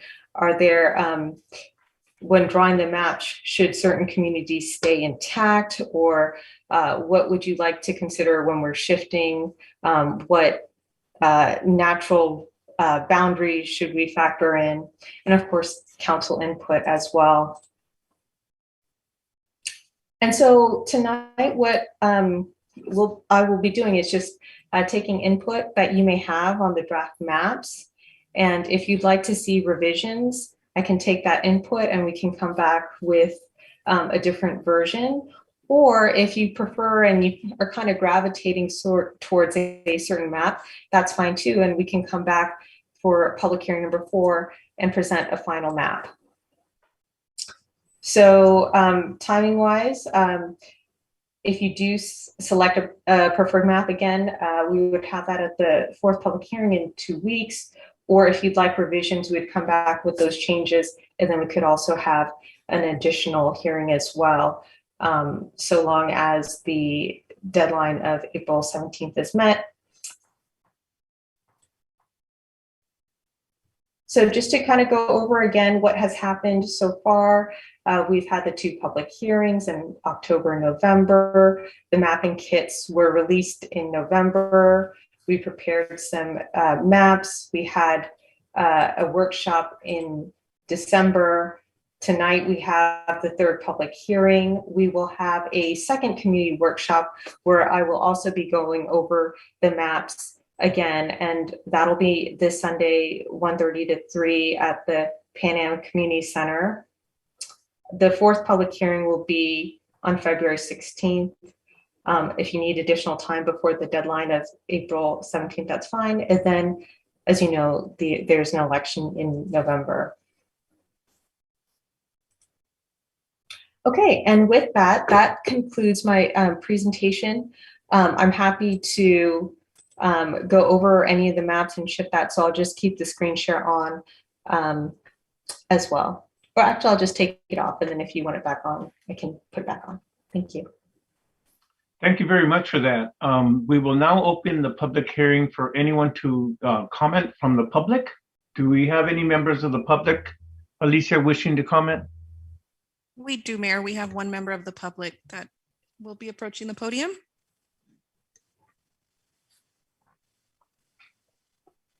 Hello, hi, Mayor and Councilman.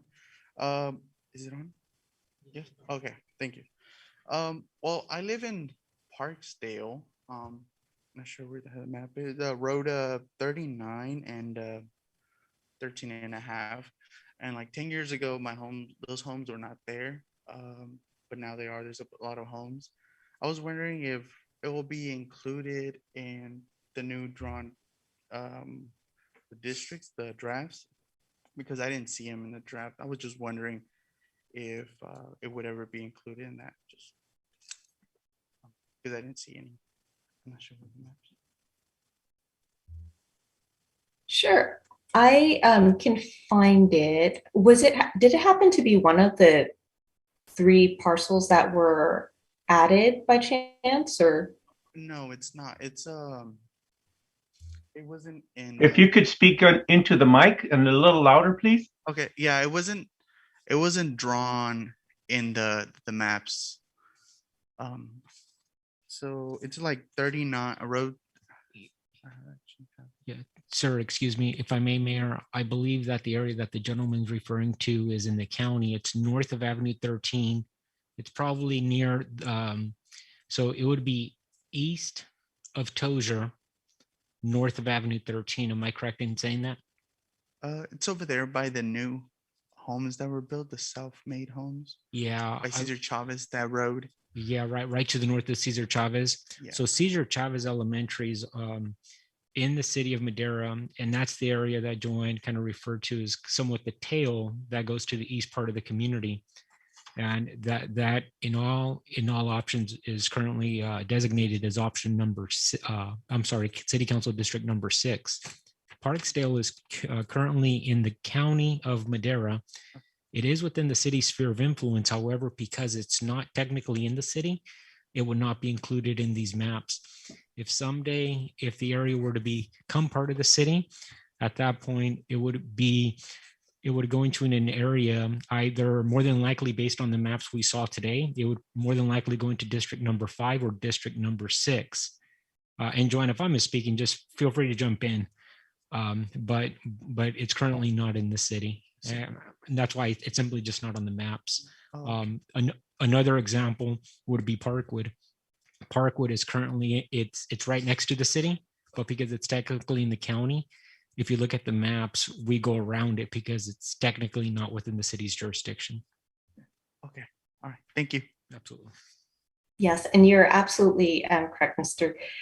City Manager. You would essentially have that property, if it should be annexed, it would essentially go over to the closest council district.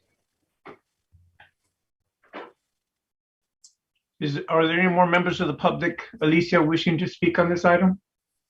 Not in council chamber, Mayor, but I do have a written public comment. Yes, go ahead, please. Thank you. Mayor Garcia and Honorable Council, I apologize for the late comment for your hearing on the redistricting of the city of Madera. I was planning on attending, but had another engagement that required attention as well. I'm a lifelong Madera resident and I currently live in Western Madera City. I, however, grew up in Northeast Madera and still have a great love and respect for the residents and citizens of the east side of Madera. First, allow me to address the large changes I suggest for the council districts. The City Council of Madera at one time was an at-large council like many small communities before it. When forced to transition to a district representation to better represent the community, Madera formed districts that included the homes of the seated council members at the time, most of which lived on the west side of Madera.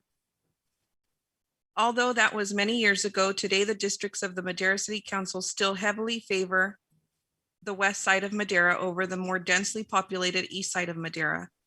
This 2020 census redistricting is our opportunity to balance the districts and give the neighborhoods in East Madera a proper representation. The existing district map has 5 of the 6 districts on the west side of Highway 99, a natural boundary of the city. This gives the west side of Madera greater representation on the city council, as the demographic on the east side of Madera often have a lower voter turnout. I propose a district map, your option 4, that keeps districts 3, 4, and 5 on the east side of Highway 99 in Madera, districts 1 and 2 on the west side of Highway 99, and only district 6 crossing the freeway, primarily representing the south side of Madera. My submitted map has District 1 crossing the Highway 99 at Avenue 17, the new area annexed by the city. This area and the additional parcels recently annexed by the city at Ellis Street could be added to District 3 and still retain a low district deviation. The map submitted has no political undertones nor any backing by any special interest organization. This map is an unbiased attempt to balance the district using the population data as provided by the 2020 census. With this and only this in mind, a balanced district map for the city council with the 1.27% deviation was created. The districts produced are compact and contiguous. I urge the council to support a future Madera that respects the residents and citizens of Eastern Madera and allow proper representation by voting for map option 4. I also request that the city consider extending the deadline for the map submissions, as your deadline for completion is April 17th, 2022. To close map submissions on February 7th may not be giving your constituents proper time to review and submit maps for your redistricting process. Extending your submission deadline to at least March 7th gives the citizens more time to submit maps for consideration in your process. Thank you for your time and consideration. Sincerely, Wallace Nishimoto. Thank you very much. Does that conclude the public interest in this matter? Mayor, let me review my inbox once more. There is no one on Zoom. Thank you, Mark. And I have no further written public comment. Thank you very much, Alicia. I will now close public comment and I will open it up to my colleagues. Mr. Rodriguez, Councilmember Rodriguez. Yes, thank you, Mayor Garcia. Joanna, on the map that you added, like option 1, 2, do you have like an aerial view? I mean, specific to the streets and what have you? Councilmember Rodriguez, can you speak louder? Oh, I'm sorry. Thank I you. was asking Joanna if she can pull up the maps, and do you have any aerial views? Yes, I can do that. Would there be a particular map that you would like to see? I'd like to see 1 and 2, please. The option. Okay, and I will start with option 1. Would you like Please, thank you. this view, or would you like it with the streets? The aerial view, the other one you had, please. Thank you. Okay, perfect.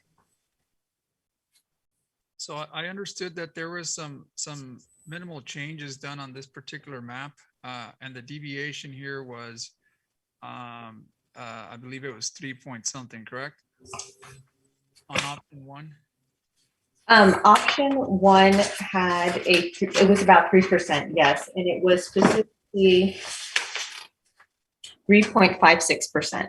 Okay, perfect. Yeah, what I really want to zone in is the district line between 1 and 2, and I have a hard time looking at those maps without seeing streets. Okay, thank you.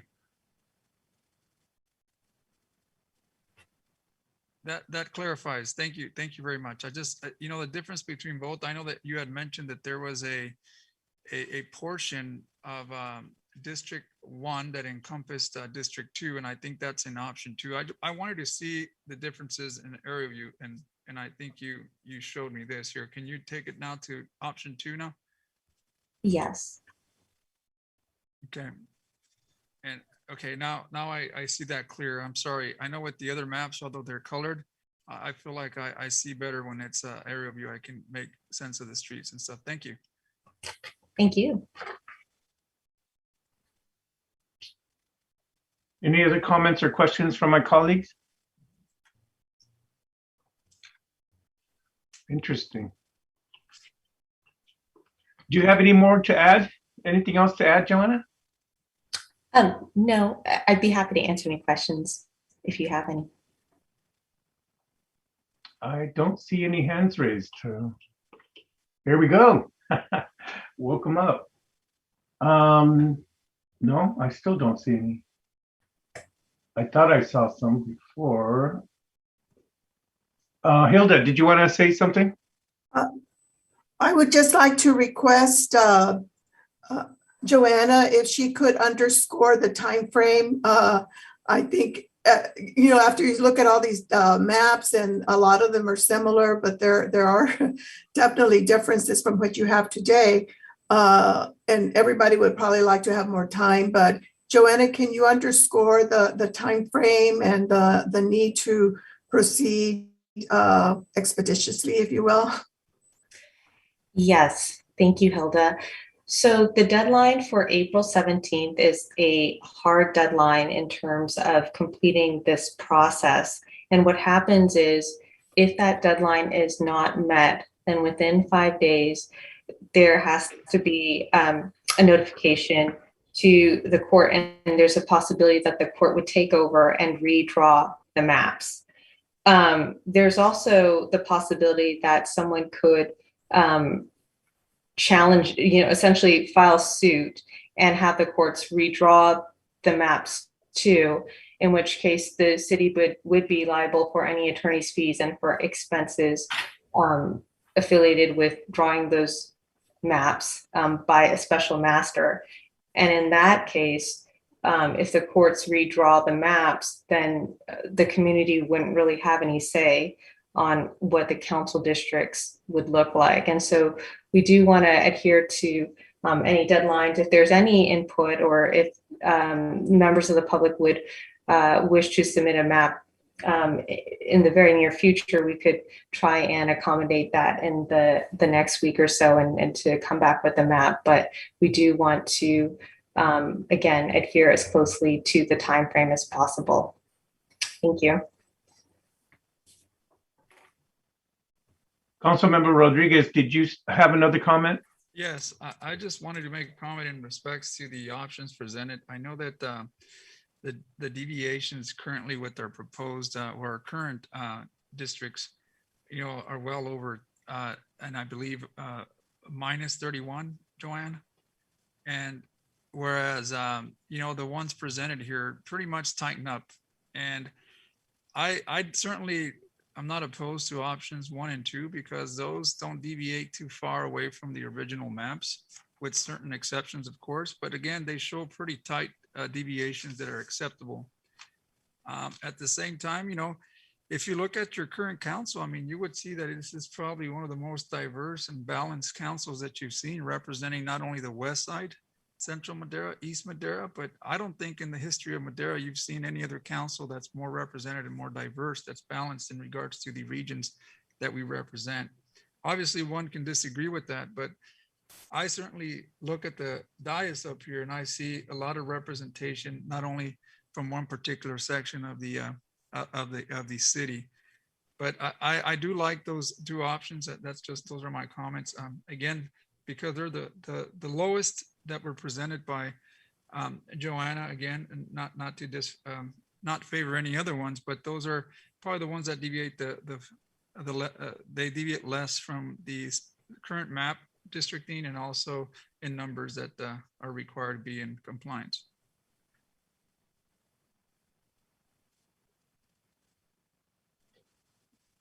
Any more questions or comments?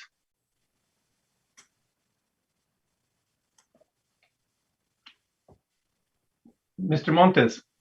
So I have a question regarding the submission of maps. So I think one of the callers said that it was in February, but am I misunderstanding that the public submission that time period is already lapsed?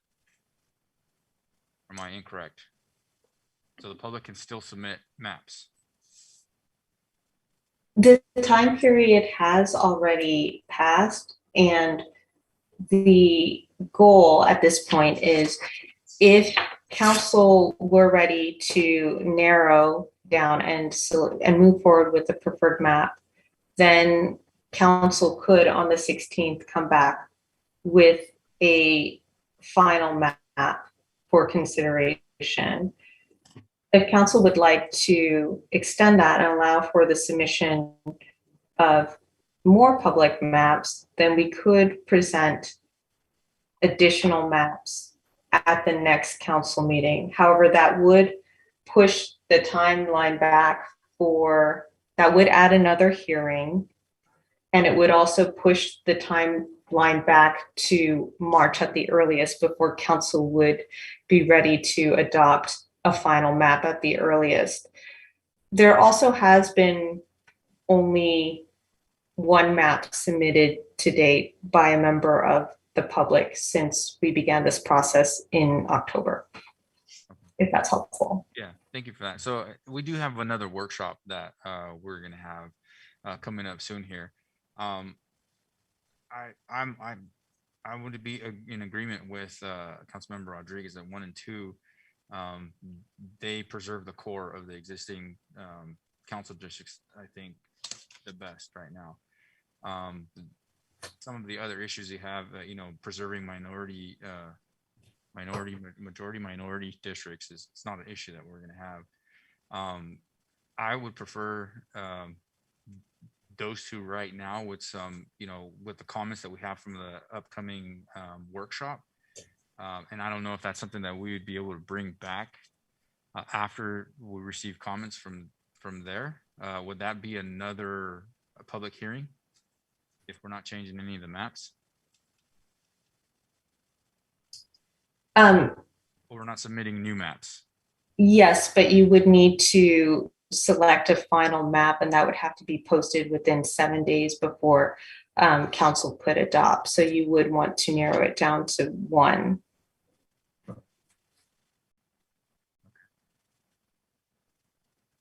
I believe, Joanna, that the question by the council member would be based on feedback that's received on Sunday, can modifications be made to the map at the next council meeting?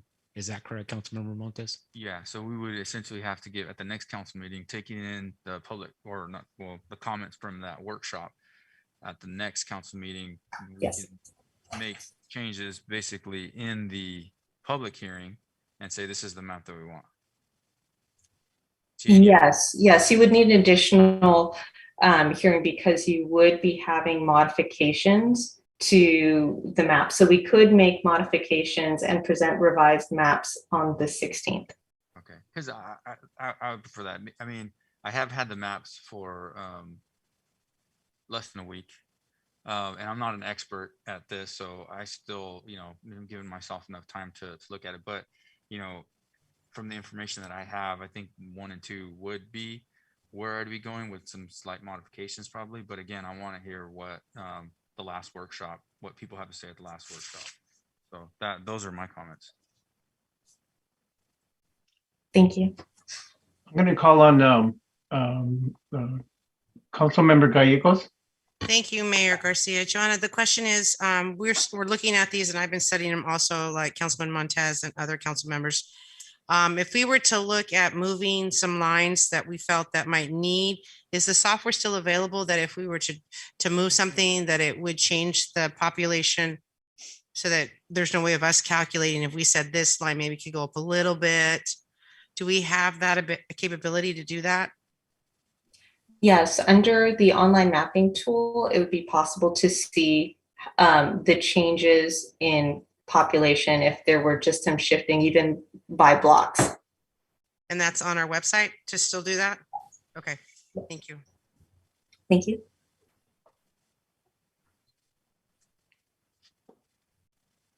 All righty. I believe that's it. Mayor, so is there consensus on, I know 2 members expressed an interest in pursuing options 1 and 2. Is that the consensus of the council? It would be helpful to get a majority of the council on the preferred options. It doesn't have to be 1, but at least maybe a couple. I like option 1, Councilmember Gallegos. Okay. I want to ask a quick question. Joanna, of the maps, we're looking for minimizing the deviations, correct? Yes, but that's not an absolute. Okay. If you're under 10%, that's fine. So there's some variation. It's just anything above 10% deviation is unacceptable. Right, and I got that part. I was looking at the deviations, and I believe, correct me if I'm wrong, option number 4 had the lowest deviation? Yes. Option 4 had just over 1% deviation, but there are other considerations too that you can have, such as the communities of interest, and then whether they're contiguous, whether they're compact. So there are all these other factors that may affect your decision as to which one to pick. Okay. All right. Well, that as I was looking at that map, could you put that map up again, number 4, please? Yes. And I'll be brief because I know we're wrapping this up.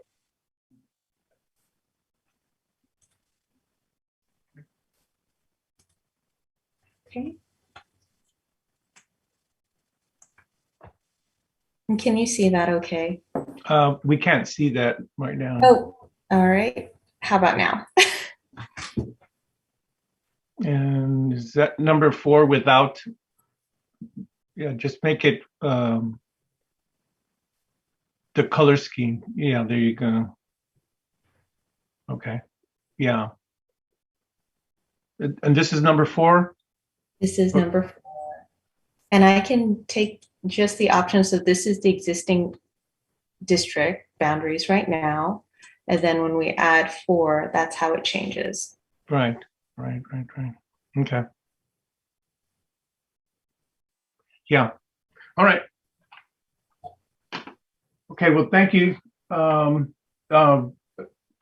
Mejia?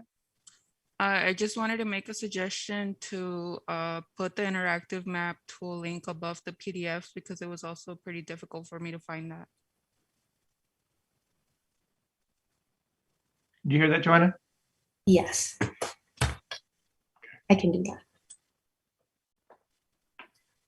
that. And another note for anybody that's going to be looking at the maps again is that, as Joanna noted, the maps that were in the staff report, there were slight corrections, if you will, today in the deviations. So you use the ones that are on the internet, on the website, and not the ones on the staff report. Yeah. Do you have enough direction, Arnoldo and Joanna? I mean, do you understand what council wants for next time? Or I don't. I don't know what the majority wants, whether there's a majority to focus on a couple of maps, or if you just want to have another hearing before you focus on the final map. And that way you give your community that option of at the workshop in a few days. Yes, thank you, Hilda. I was hearing two different things, which is out of the 4 map options that council is leaning towards 1 and 2. At the same time, I've also heard that there's a preference to take feedback from the workshop on Sunday and present any revisions of any maps to council. So I guess a question would be, does council feel comfortable proceeding with just 1 and 2? Do they want to come back with revisions to 1 and 2 only based on Sunday's feedback, or do they still want to have the other 2 maps, maps 3 and 4, also a possibility with revisions based on Sunday feedback? I would like to see option 4, which was submitted by the public, to be looked at. Council Mayor Pro Tem Evans.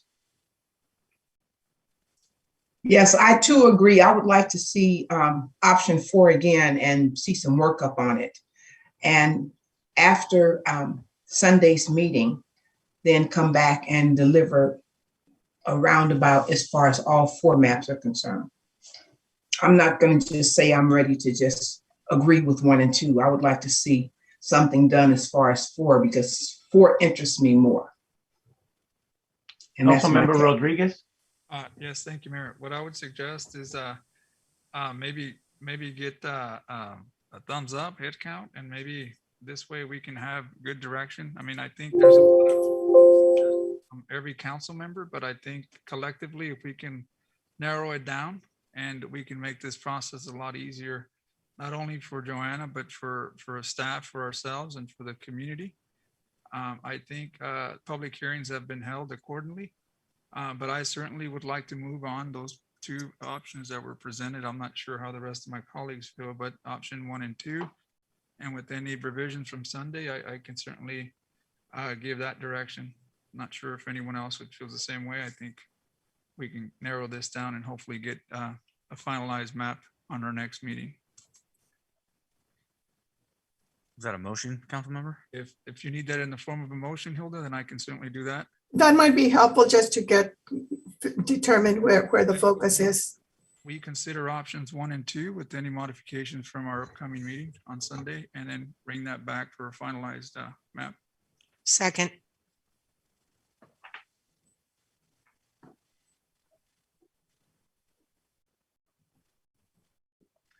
Motion to move forward maps 1 and 2 forward by Councilmember Rodriguez, second by Councilmember Gallegos.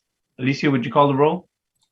Councilmember Gallegos? Yes. Councilmember Rodriguez? Yes. Councilmember Montes? Yes. Mayor Pro Tem Evans? You're muted. Please unmute yourself. I'm sorry, no. Councilmember Mejia? Yes. Councilmember Villegas? No. And Mayor Garcia? No. Motion passes with 4 yes votes and 3 no votes. Okay, we will now move on back to our workshop regarding the Caltrans project. I believe, Keith, you had the last point. Would you like to continue it at all? No, I probably can go back to Caltrans. My last point was about time. As the workshop was intended, at least in my mind, this was for council to provide direction. It wasn't necessarily to take votes on it. The direction was originally hoped to be as simple as is a road diet acceptable or not? That's the primary concern, whether it would be a general thumbs up or thumbs down from the city. If it's a thumbs up, then Caltrans, I think, can then go ahead and work towards some of the other question marks that council may have, such as, is it possible to go ahead and add a median? Is it possible to go ahead and do the project with no bike lane? Those get to be a little bit more difficult for council to go ahead and, I guess, discuss during a workshop, but generally speaking, it would be, if a decision with regard to a road diet can be determined tonight, we may be able to go ahead and move on to more other specifics later. Caltrans would need to go ahead and weigh in on whether that is possible or not. I did want to also go ahead and revisit the one of their options that they had discussed with regard to with roundabouts. Roundabouts do have the potential to go ahead and increase the capacity at a location that wouldn't normally. It would be, say it a different way. Roundabouts have the ability to keep traffic moving continuously from each of the streets that approach an intersection. Typically a lane, and I'm going to get technical here, I apologize for that. Typically a lane without any impediments has about 1,900 vehicles per hour of capacity, meaning that when you have two lanes and you approach a traffic signal, if half of the time is spent going to the side street or to left turns, you lose about half of that capacity of 1,900. If you put a roundabout in and the volumes are generally equal, and I apologize, I'm not a roundabout expert, but the volumes are generally equal, you can get about the same capacity on the roadway with the roundabout as you had before. Now, as traffic volumes increase, it's not as easy to go ahead and state. If you have platoons of cars coming through in both directions, it gets a little bit more difficult to go ahead and say. So with that, I'll finish, and I think let John potentially take a little bit of this and see where we go. John? Yeah, hi, Keith. And actually, I did want to introduce the district director, Diana Gomez. And I believe she wanted to say a few things. And then after she says a few things, I actually have some additional graphics I'd like to show you. So Diana? Yeah, thanks, John. Good evening, Mayor and council members. I wanted to just thank you for giving us the opportunity to do the presentation and hopefully answer all your questions. Our goal here is to work with the city of Madera and help you revitalize the downtown. And I think we do have some really good options, and hopefully we can move forward with this project. So I just want to thank you for giving us the opportunity. Back to you, John. Yeah, great. Thanks, Diana. So earlier there was some question about, can we do landscape median? So I would like to address that. But also there's the sentiment, maybe we just don't do anything. We just do bulb outs and just leave it at that. So just looking at the cross section again, to retain the 5 travel lanes, 2 lanes in each direction, the left turn lane, and the street parking, we really don't have any opportunity to do anything as far as putting a raised median, putting bike lanes, but we can put the bulb outs right at the intersection. That would pretty much be the extent of, the additional $4 million. We would certainly not be able to use that for the enhancements that we were hoping to. But if we are able to do the lane reductions and adding the bike lanes, we would be able to do the bulb outs, the 6-foot bike lanes, 2-foot buffer. And I took another look at, what kind of a raised median could we actually put there? And we could actually get a good, maybe 8-foot wide landscaped raised median, or we could put some good sized trees down the median of Yosemite Avenue. And then if we go with the roundabout option, this currently shows a fairly skinny 3-foot raised median, but we do have some extra width. We could actually widen that median to about 7 feet or so. So we're also able to get a landscaped area with trees.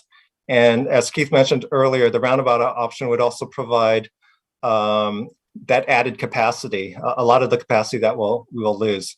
Another thing I did want to point out with the roundabout is around the actual circle, there are going to be these areas where we cannot have parking, but it certainly gives opportunity for a lot of landscaping around the corners, possibly even putting areas, tables and chairs, outdoor dining. So the roundabout option provides more public space potentially.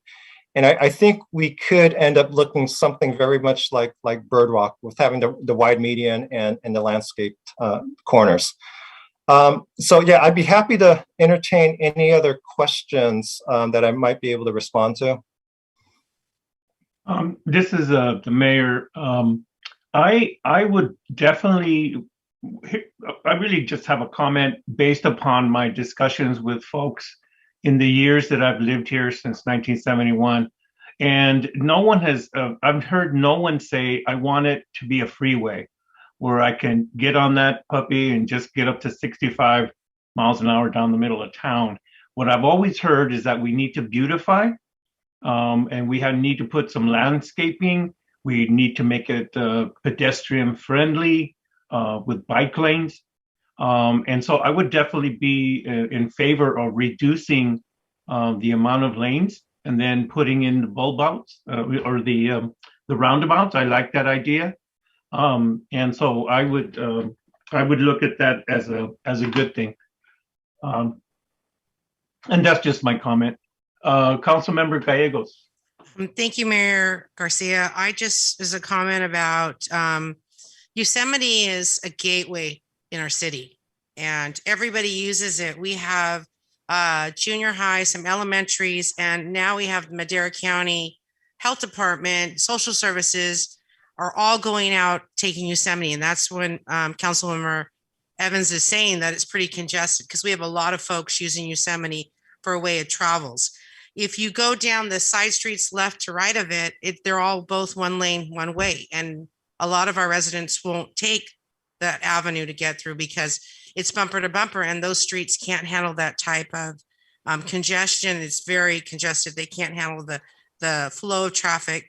So by eliminating another lane, it's, to me, I would think, oh, it's a horrifying traffic accident waiting to happen. Our poor police department is going to have to take the brunt of it.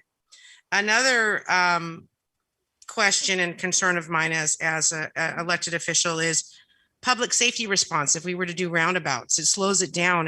And if it's a one lane roundabout, slow down response time and trying to get through, it's going to be very difficult for them to get through. And Yosemite has always been the gateway again to the city to get to the side streets and to the homes of our residents that it's well needed. So I get bike lanes are important. I'm a bike rider. I bike all around the city. I used to bike from the west side to the east side because my husband at the time was way out by Avenue 14. So I had no problems without bike lanes. You just navigate through it and go through side streets, but I ended up back on 145 to get there. It's just when there's that much traffic going through this area, I can't seem to eliminate another lane on both sides. I really like how Councilman Rodriguez said that mediums, we do need landscaping, like Mayor Garcia said too. We need to beautify it because it does need something. It's the gateway that people come through to go out to Yosemite, to go out to 41, to Chansey, Table Mountain. And that's important for us, I think, as electeds. We want people to go through Madera going, wow, this is a great city. It's clean. It's got greenery everywhere. And we haven't really had that on Yosemite at all. So those are my comments. And I'd like to thank everybody for coming out tonight and hanging with us and sticking with us through this last presentation. Thank you, Mayor. there anyone else that has any questions? Mr. Montes.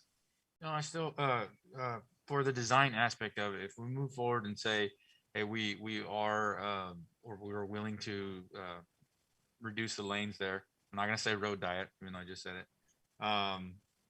We still have the ability to have input on the design, a lot of the design, correct? We're not saying, you know, hey, this is what we're willing to do that, and then another entity or Caltrans say, okay, this is exactly what it's going to be. We're still going to have the public have a lot of input, and as well as the council. Is that correct? John? John? So, yeah, I mean, we're really kind of deferring to the city as far as, you know, the lane reductions or not. You know, if we don't do the lane reductions, then obviously we don't have room to do the amenities.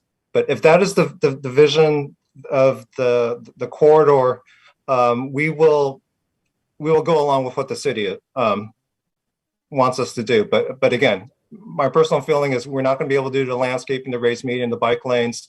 We're pretty much with the existing look of Yosemite Avenue, other than we'll have nice pavement and we'll have some bulb outs.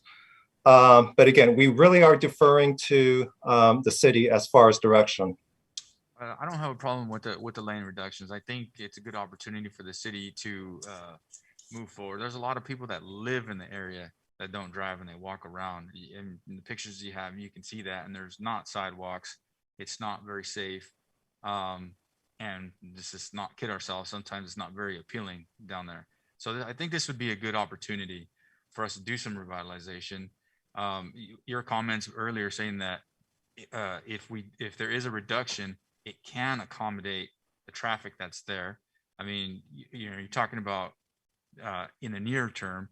In a long term, I know we'll be giving Keith headaches because we're going to ask him to figure out where we put that excess traffic. But I think for right now, it can accommodate that, and maybe there would be some overflow on some of the other adjoining streets. But I think that it's something that's worth exploring. We've been trying to revitalize downtown since I've been living in Madera since '83.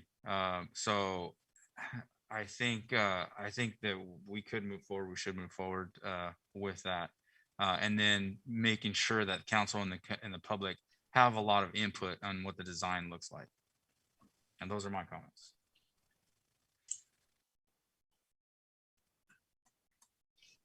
Councilwoman Evans? Yes. My question is, okay, once you create these lanes, okay, and reduce to one-on-one, happenstance that there's a fire, what are we going to do as far as the traffic is concerned? What are we going to do about the bicycles, everything else? Because to be able to have the fire engines come down through the city, as it is right now when they're maneuvering through, or when the ambulance is coming through and the congestion is there, there's still a problem. So once you reduce the lanes, I understand the beautification and I'm all for that. I live over here, but also I live when I'm traveling, and if there's an ambulance coming or if there's a fire truck coming, what are we going to do as far as removing the traffic, moving it to the side, and getting these ambulances through? I'd like to hear Chief Watson and see what he would say.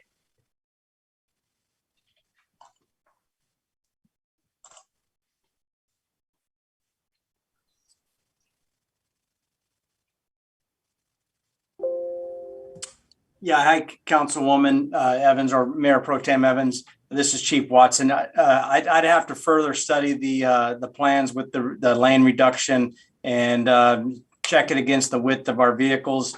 I mean, part of the process might be with us setting up the ladder truck, how much room we have to set that ladder truck up. When we put the outriggers out, does it give us enough spacing to be able to do truck operations in the middle of that street? That would be something I'd need to review. I can't really answer that directly right now. Thank you very much. Councilmember Rodriguez? Yes, thank you, Mayor Garcia. Going back to the comments that I made earlier, back in 2019, when you had these stakeholders come before some staff and, presenting this project plan that they had for State Route 145. And Keith, you and Mr. Bell were in attendance there, but you could see that the room was filled with input from these stakeholders and trying to take the opportunity to beautify downtown. That's always been something that's been on the back of residents. When is downtown going to be beautified? Well, the continued widening of lanes certainly is not going to help that. Whenever you want to create a multimodal pedestrian friendly environment, it requires the implementation of certain calming down of traffic. And there's nothing like those crosswalks, bulb outs, buffered bike lanes, all the stuff that they say, even the roundabouts. I think the roundabouts were as Keith was saying, certainly keep traffic moving. How fire trucks will get there? I mean, how do they get there on single lanes in other areas? People detour. We have parades that go through there. What happens during that time? Obviously, there's traffic here and there, but at the end of the day, this is a stakeholders and our citizens that wanted to see something like this. And I'd love to take the opportunity now that's being offered. I would ask that Caltrans, now that we have Diana Gomez on board, we have Ramon Lopez, we have Mr. Navarro, and you, John and Mike, you guys can help us add additional funding to hopefully bring and align that project, maybe revisit that, bring it back and align some of the ideas that were brought and the feedback that was brought by the stakeholders. They want to see downtown revitalized. And a road diet certainly does that because it allows for, again, the calming of traffic by adding these types of devices, maybe brick style sidewalks that are very visible for people to see. And that's part of that project and that plan that was presented back in November. So I hate for us to just leave it on the shelf and collect dust and not utilize what a lot of these constituents and a lot of these stakeholders really put a lot of effort. There's a lot of effort in doing that. I remember there were several meetings around town. Certain organizations and partnerships came together to try to get something going. The Arts Council, all these folks that want to see downtown revitalized, this is a great opportunity. I would hate for us to miss out on a good opportunity like this. What's going to happen to traffic? I mean, look, 50 years from now, they'll be able to judge on us and say, hey, did we make that right decision? Are we going to continue to incentivize the cars? Look at how much space it takes just to get cars across. I mean, if anything, with electric vehicles and these multimodal type of transportation, I think it'll be perfect. I think it'll be a great idea for us to take advantage of this now. So I'm certainly in favor, again, aligning with that same vision plan that we had back in 2019. And if Randy or Keith, if you guys want to chime in, great to hear your feedback on that. And if you recall what the stakeholders wanted to see, and I think it aligns to what we talked about now. Certainly medians, bike lanes, bulb outs, but beautifying with trees. And Diana, if you can guarantee us a couple more $1 million, that would be awesome, because then we would have a great partnership. Those are my comments, Mr. Mayor.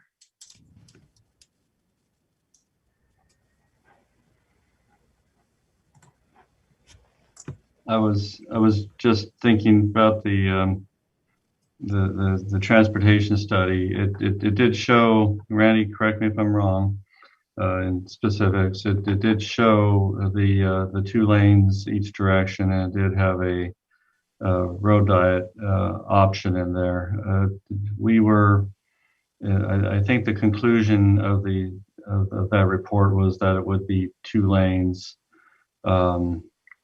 But then Caltrans has come up with this idea for a road diet, and it's a good idea. I think the original from the study was, though, that we at that point in time we didn't necessarily see going for a road diet without putting a number of studies in place to go ahead and confirm what the impacts would be on the side streets. For instance, the redistribution of traffic over to 4th Street. Or 6th Street, though I don't see 6th Street as logical given the number of stop signs that's on it. 4th Street is designed for more traffic. Right now it's only posted for a stripe for 1 lane in each direction, but it was designed to go ahead and accommodate 2. When it was coming to its conclusion with regard to design, it was decided to keep it at 1 lane until such time as the traffic suggested that we needed to paint the 2 lanes each direction. And one of the reasons that was done was because there is parking along 4th Street, and painting 2 lanes each direction did mean that some of that parking was going to have to go away. It was unknown at the time how long that 1 lane each direction would be able to go. I suspect that with the road diet, it may go away sooner, but it's been anticipated.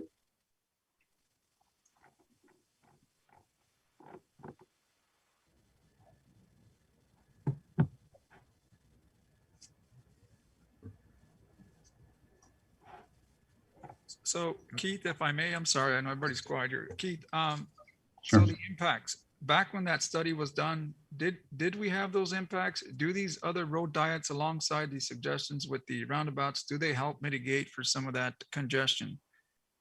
I mean, the fact that we have 4th Street that can take in additional traffic, I mean, what other possibilities can we reroute people? I mean, when they call it the gateway, I mean, is there other roads or streets that they can utilize to get to that gateway? I mean, I think overall, at the end of the day, is I agree with Mayor Garcia. I don't want to see this become another speedway just to get cars from one end to the other. I mean, if that was the design of it initially, I think now, I mean, with widening of 99 and doing other things, people want to get out, take a business route or what have you. I'm sure they want to go downtown and see something like what you presented earlier, John. I mean, I certainly would want to stop by and, you know, those tables that are outside with chairs and what, very attractive, very attractive. You see that in downtown Merced, you see that downtown Hollister. I mean, you start seeing all these, and what you presented earlier, I think it's a great idea. That's what the stakeholders have been requesting. I just hope that we can marry these two, the project that was presented back then, or the study, and maybe this road diet, and come up with a solution that satisfies not only Caltrans' view or vision of what they want to see, but also the community's goals of what they want to see back then. Keith, this is Getachew from Design and Caltrans. Can I show a page from your Yosemite Avenue master plan, which is consistent with the presentation we made this evening? Sure. Yeah. Okay, here we go. Bring it up. Just give me a minute.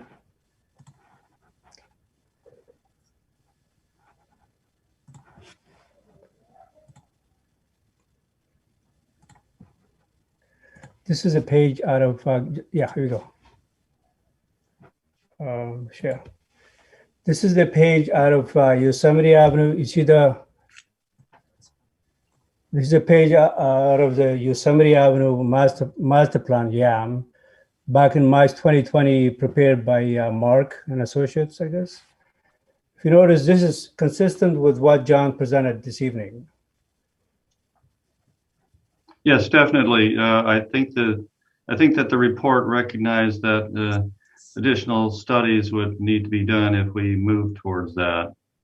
That's the only difference. It was definitely a viable option, subject to what the report, I believe, indicated was you may not just want to implement it straight out without doing additional analysis. That's correct.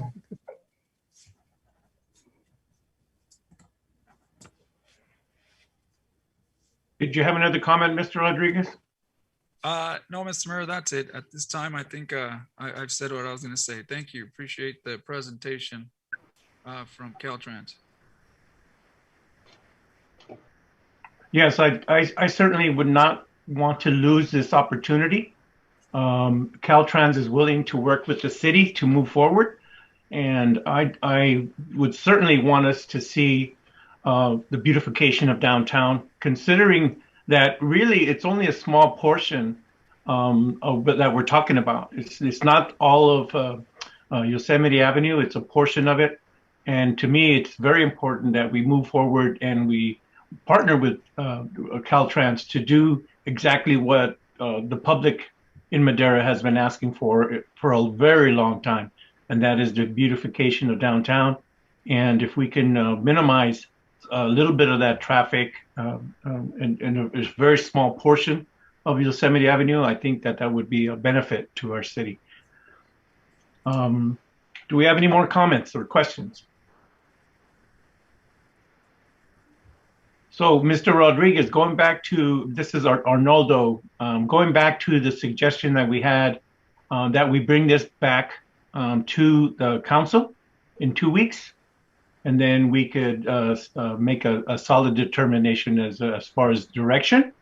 I haven't heard any council members ask for a special meeting to discuss this further, but we can certainly open that discussion up for discussion if need be. Otherwise, we'll bring it back in 2 weeks. Yes, Mayor, thank you. It's certainly at the discretion of council if you'd like to return in 2 weeks. I think there was a lot of different comments indicated this evening. Again, council heard the presentation by John and his team, and it was an excellent presentation in terms of some potential options. I think at this time, because this is such a deviation from what exists today, I do believe it would be appropriate for the council to go back, digest it, potentially receive some feedback from your constituents, and then come back and then at that point try to provide more concrete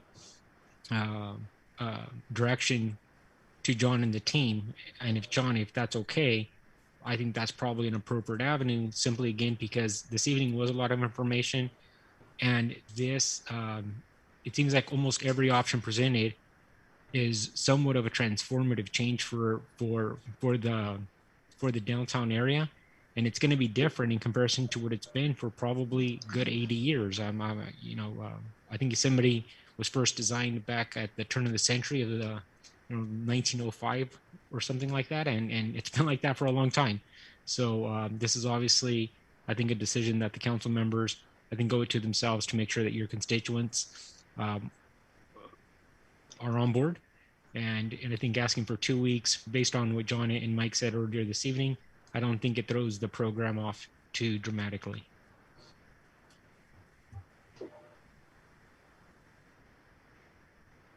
John, are you acceptable to coming back in 2 weeks?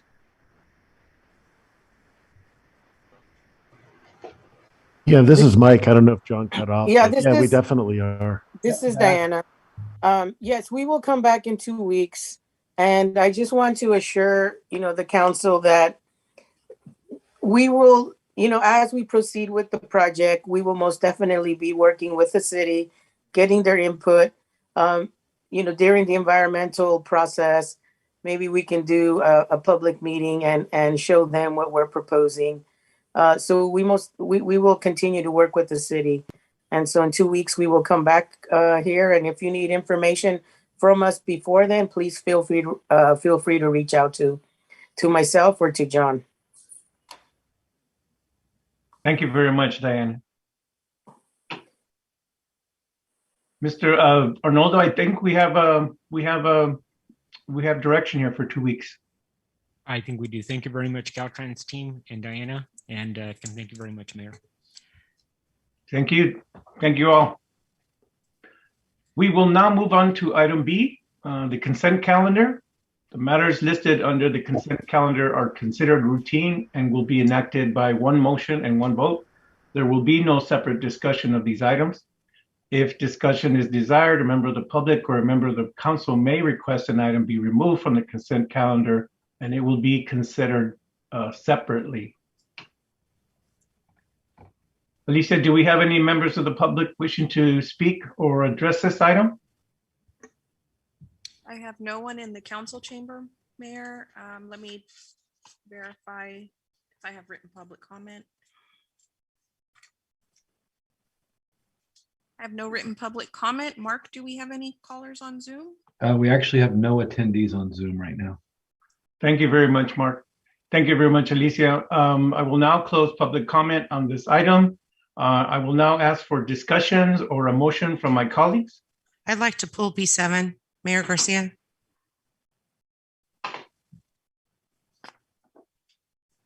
B7. Okay. Anyone else? That was my same request, Mr. Mayor, so thank you. I didn't hear you, Mr. Rodriguez. That was my same request, so if there's no other considerations, I will move to approve the consent calendar with the exception of item B7 for a separate discussion. Second that. I have a motion by Mr. Rodriguez to approve the consent calendar. Do we have a second? Yeah, second here, Councilmember Montes. Second by Councilmember Montes. Alicia, would you call the roll?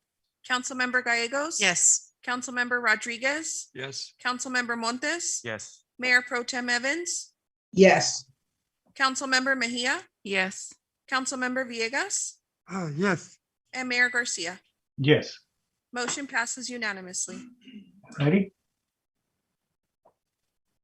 Councilwoman Gallegos, did you have something to say on B7? Yes, thank you, Mayor Garcia. I just went through all the applications and I would like to thank my colleagues for taking the time to find people that serve on this commission. It is very, probably the most important commission we have as public officials to appoint. Full disclosure, I did have a conversation with Councilman Venegas, who was unclear of exactly what the Civil Service Commission was and who the appointment should be. These are individuals that will be looking eligibility lists for hiring for our employees. They'll also conduct appeal hearings regarding disciplinary actions of violations that happen in the civil service rules. And they conduct hearings and recommendations that go to our HR. So it's a very imperative that we find individuals that have some background skills to serve on this commission to help us to make those right decisions and put the right people in our positions in this agency. One thing I would like to stress is in order to do that, you would have to be here in our city and live here and see how the makeup works here. So again, I just wanted to give that comment and thank my colleagues for their appointments. Councilmember Rodriguez? Yes, thank you, Mayor. I too wanted to echo the same sentiments that Councilwoman Gallegos, with the addition in that, you know, I want to congratulate all these appointments. I can tell you that these folks take time from their busy days to be part of this Civil Service Commission. I sit on the Madera County Transportation, and I think our Measure T Oversight Committee had 3 vacancies that they had advertised in the paper, they had advertised in the social media, in different means of communication, and yet we were yet to fill those vacancies. As of now, I don't know if those vacancies are there, but to the point is that, you know, it's very important that we fill these, and again, the folks before us here that are being appointed, I wanted to congratulate them and commend them on coming on board and being part of this commission, because I know it's not an easy task. But again, you know, I'd like to see that more of us go out and seek if we have to, because we don't want to leave any vacancies. These are very important roles that they have, again, as Ms. Councilwoman Gallegos had mentioned earlier. So again, thank you again for your dedication to the city. And with that, I move to approve item B7. Second. Motion to approve item B7 by Councilmember Rodriguez, second by Councilwoman Gallegos. Alicia, would you call the roll? Councilmember Gallegos? Yes. Councilmember Rodriguez? Yes. Councilmember Montes? Yes. Mayor Pro Tem Evans? Yes. Councilmember Mejia? Yes. Councilmember Villegas? Yes. And Mayor Garcia. Yes. Motion passes unanimously. Thank you, Alicia. We will now move on to item D, petitions, bids, resolutions, ordinances, and agreements. I believe item D1 is by Wendy. Do you have this item? Yes, sir. Let me go ahead and share my screen. Sorry, my show's popping up on top of Zoom.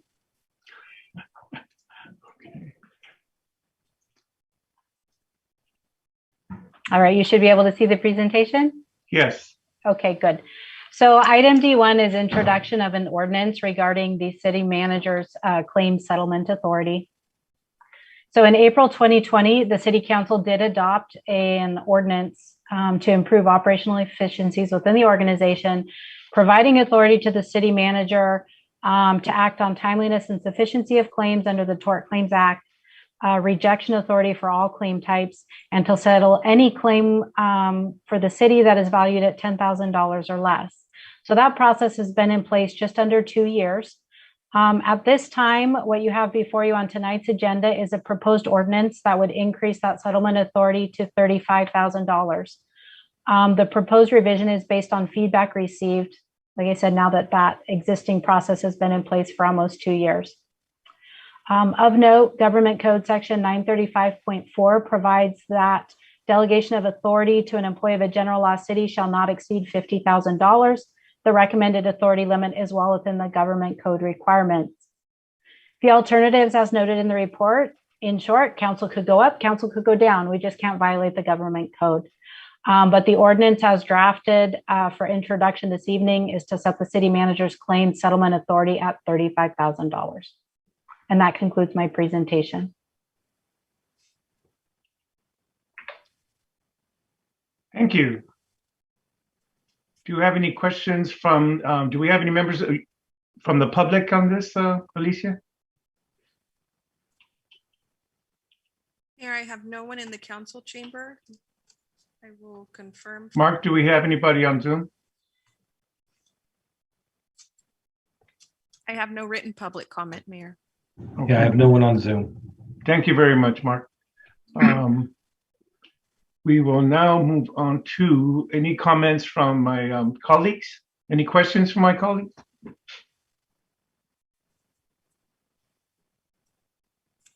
Then I will ask for a motion on item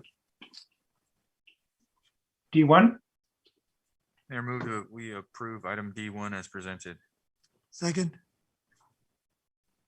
Motion to approve item D1 by Councilmember Montes, second by Councilmember Villegas. Alicia, would you call the roll? Councilmember Gallegos? Yes. Councilmember Rodriguez? Yes. Councilmember Montes? Yes. Mayor Pro Tem Evans? Yes. Councilmember Mejia? Yes. Councilmember Villegas? Yes. And Mayor Garcia? Yes. Motion passes unanimously. Thank you very much, Alicia. We will now move on to item D2, landscape and lighting assessments. I believe, Nicole, you have this item? Yes, I do.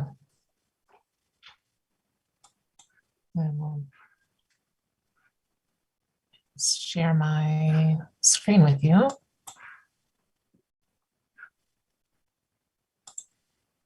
Don't seem to have the ability to share right now.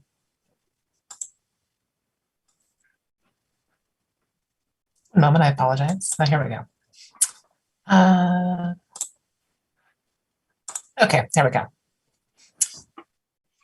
So we are here to discuss the preliminary draft of the fiscal year 22-23 Landscape Maintenance District Engineers Report.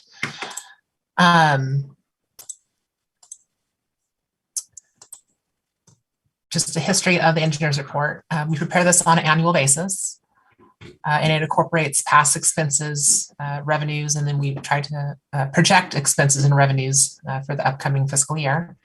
And then we make recommendations on adjustments to assessments based on the data provided by finance that is populated in Munis, which is the city's accounting program.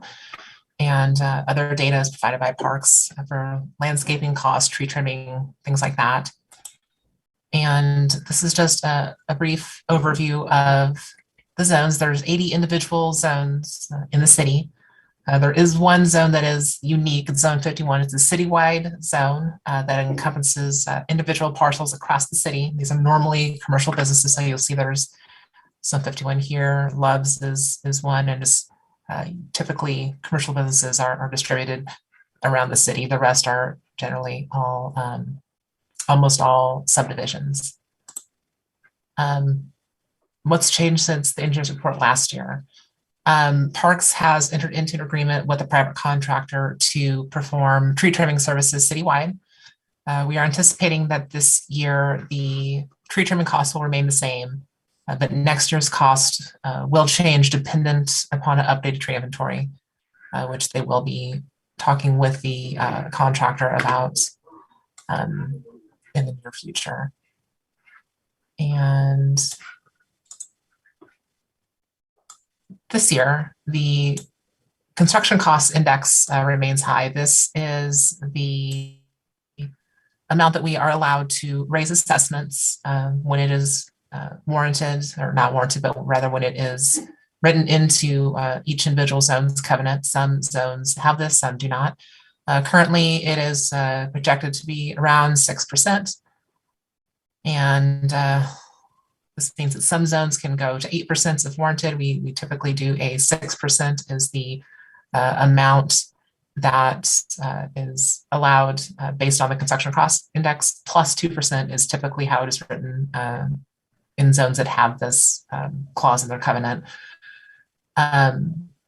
We are proposing Proposition 218 hearings for 28 of the 80 zones this year, and the engineer's report as submitted assumes that all of these will go to a hearing. And the engineer's report also essentially is structured assuming a success on all of them, but the final outcome would be dependent on each zone's ballots. And then this year, we also will seek to begin the merger process for zones 10A through I after the Proposition 218 votes are casted and counted for the purpose of raising assessments. You may recall that we discussed this last year as part of the report. And after talking about it with the city attorney, we have decided to make this a separate process from raising the assessment. So it would be a vote to raise the assessment in June, which is our proposed date. And then after that occurs, we would then attempt to merge zones 10A through I into a single zone. Why are Proposition 218 votes important? Several of the older zones were formed and do not have an escalation clause. So as a result, the city has no way to adjust the assessment without the use of the Proposition 218 process. So a lot of their assessments are several years old, depending on the age of the zone. So that means that revenue versus expenses are not in sync. Some zones will have expenses that have outpaced the assessment to varying amounts. And Proposition 218 votes are only requested when the zone is projected to run into a deficit in the upcoming fiscal year, or if projections don't indicate it will become sustainable over the course of the following 4 years. Proposition 218 votes require completion of a ballot, whereas all other increases are based on public notice and verbal or written input. So we typically will mail ballots to each individual property owner in each zone, and they are then counted at a future city council meeting. And this is just kind of a general comparison of landscaping costs as compared to assessments. As you can see, we're starting out where the assessment is below the cost, and as time goes on, they become further apart. And as things stand now, with no Proposition 218 votes, they will continue to widen as time goes on. If Proposition 218 votes are successful, and again, since it does vary depending on the number of successful votes, this anticipates all votes would be successful. You can see that we start off at a much closer point here at the beginning, and the gap does continue, but it is closer together. And as time goes on and we do future Proposition 218 votes, you will have varying degrees of change as we try to bring the assessments in line with costs. The eventual goal is to eliminate this gap completely and have assessments to be slightly higher than the cost, so we can keep enough money in each zone to fund them until assessments are collected in December. Next year, Proposition 218 votes will continue. The number of those votes is dependent upon the number of successful votes this year. We will continue to adjust assessments on a per zone basis as needed. We will seek council guidance on the potential to consolidate other zones in the next fiscal year. And essentially on this, we will touch on it briefly, but there's two major ways that we could consolidate zones. Either we could do it typically what we consider geographically zones that are immediately adjacent or in this, very close to one another. So 10A through 10I are all next to each other. Zones 21A through D are all neighboring zones. We would merge them together. Some of the pros to this would be it's the easiest way to do it. They are physically next to each other and they merge them and you're done. It is easier for park staff to plan landscaping activities so they don't have to drive far between each zone. A drawback can be that sometimes there might be a disparity between assessment amounts. You might have one zone, for example, at $100 and one zone at $50. So one zone, will lower, one will raise. That will be dependent on a zone by zone basis. The other option would be to consolidate zones on a fiscal basis. So attempt to combine zones that have similar assessments, and a pro to that would be that it keeps assessments from going up or down too much. But the cons are that it's harder for staff to consolidate those zones because it has many more variables than just simply picking zones that are close to one another. Another con is that they are much more likely to be spread apart. So instead of being adjacent, they may be blocks, streets, miles apart, depending on how it were structured. And it would also be harder for park staff to plan those activities for landscaping because they might have considerable drive time between zones. They would have to remember that this zone is comprised of these 5 blocks here, and then they might have to go 2 miles and another 5 blocks. So that makes it difficult for them. But those are typically the, 2 most major methods that we have to consolidate zones. So the recommended action for this would be to approve the engineer's report with amendments as may be requested. Authorize staff to file a public notice to begin the Proposition 218 hearing and mail ballots to residents, and to schedule a public meeting for the council session on June 1st, where those ballots would be cast. And with that, we will open it up to questions or comments. Do we have any public comments on this item? I have no one in the chamber, Mayor, and I have no written public comment. Mark, do we have anybody on Zoom? There's no one on Zoom. Thank you. I'll now close public comment on this item. We'll open it up for discussion and a motion from my colleagues.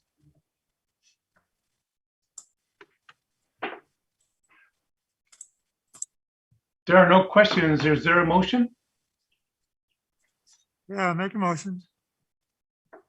Excuse me? I second it. Who was the first? Yes. Councilman Villegas.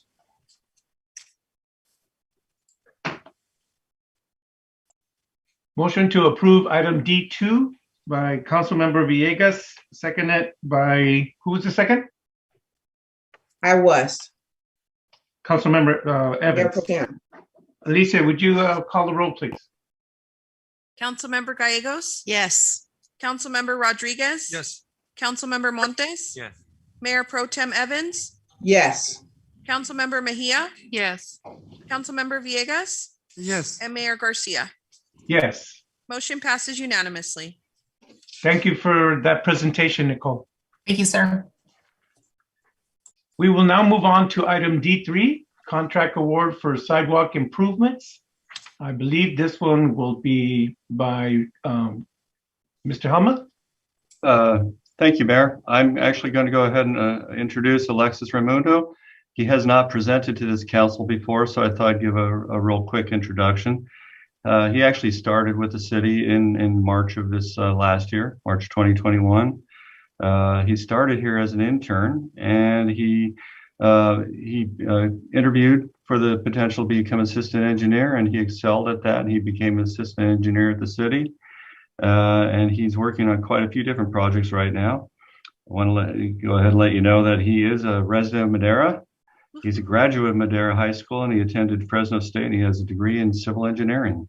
So with that, Alexis, we'll go ahead and move on with the presentation. Thank you. Thank you, Keith, and welcome aboard, Alexis. Thank you. Thank you for the introduction, Keith. Good evening, Mayor, council members, and members of the public. Let me go ahead and share my screen.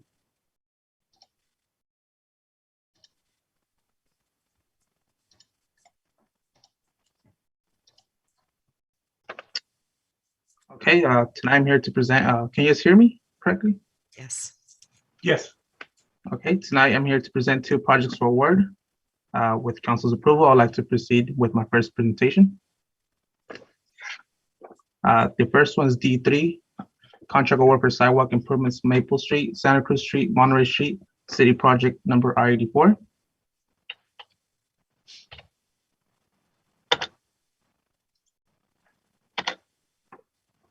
On this slide is the location map of the proposed sidewalk improvement serving the area of James Madison Elementary School. Moving on to this slide, shown on the table taken from the staff report is the project funding. The total projected cost for this project is about $348,000. The primary funding source for this project is CDBG with the amount of $317,000, and the total budget for the project is about $420,000. A little brief history. The project was advertised on November 17th of last year. The city received 9 sealed bids on December 15th of last year as well. Webro Inc., doing business as CO Wright Paving and Grading, submitted the lowest responsive and responsible bid. The contract is awarded tonight. The estimated completion date for this project is May of 2022. Staff recommendation is to adopt a resolution approving the contract award for the project to Whitbro Inc., doing business as CO Wright Paving and Grading in the amount of $254,678. With this conclude my presentation, and I'll be happy to answer any questions.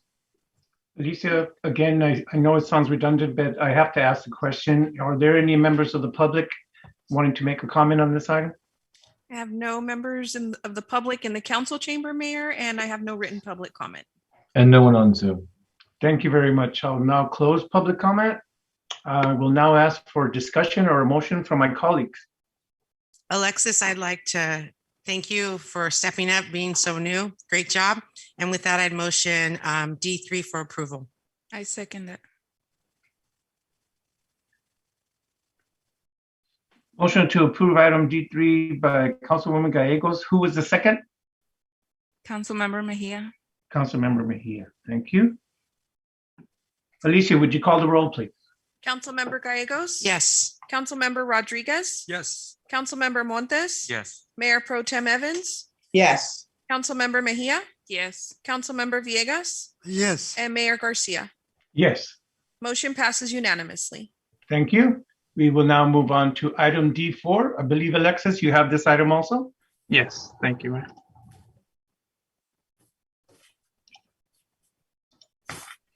Can you see my screen? Not yet. No? Give me 1 second, sorry.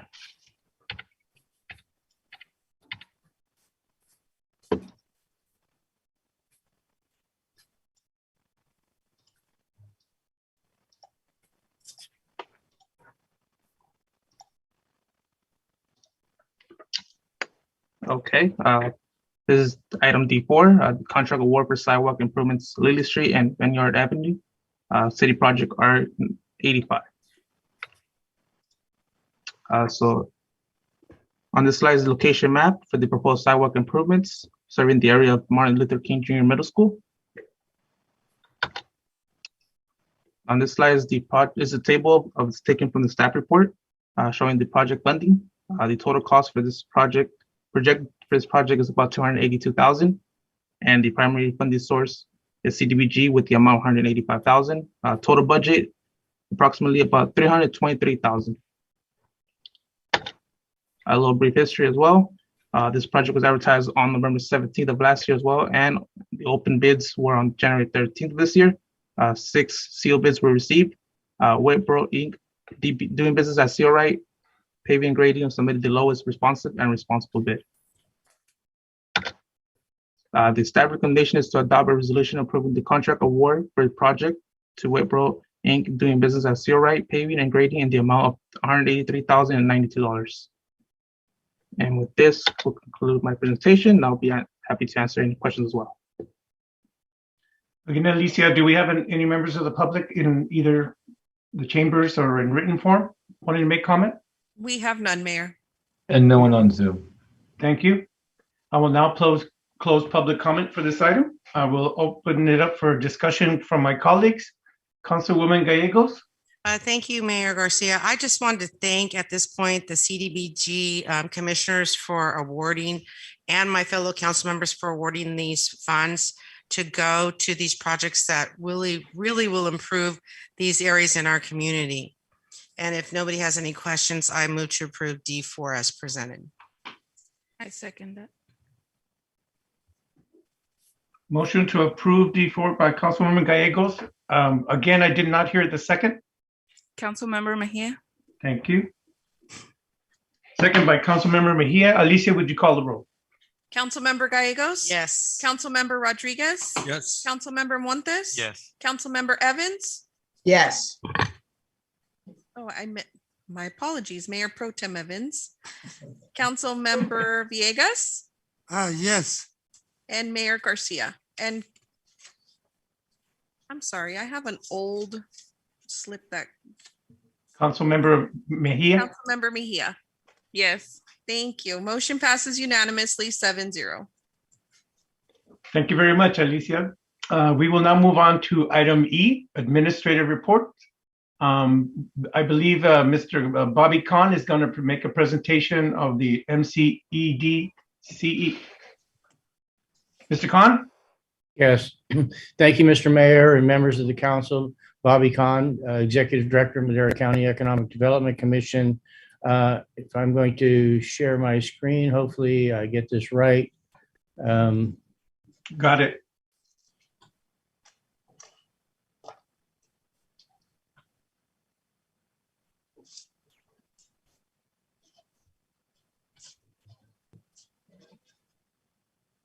Okay. So tonight we're going to just talk about a quick update and then our budget request. The highlights of tonight's presentation will be go through some of the marketing that we've done, and then lead generation tracking. We'll talk about projects, new projects. We'll talk about expansion projects, the City of Madera's grant program, organizations where we represent the cities and the county, and then our budget request for the 2022 year. And as you know, just as a cursor, that this is the time of year that we ask for approval of our budget. It gives the council plenty of time prior to any deadlines. So that's why we present so early in the budget cycle. Just talking about a little bit of marketing.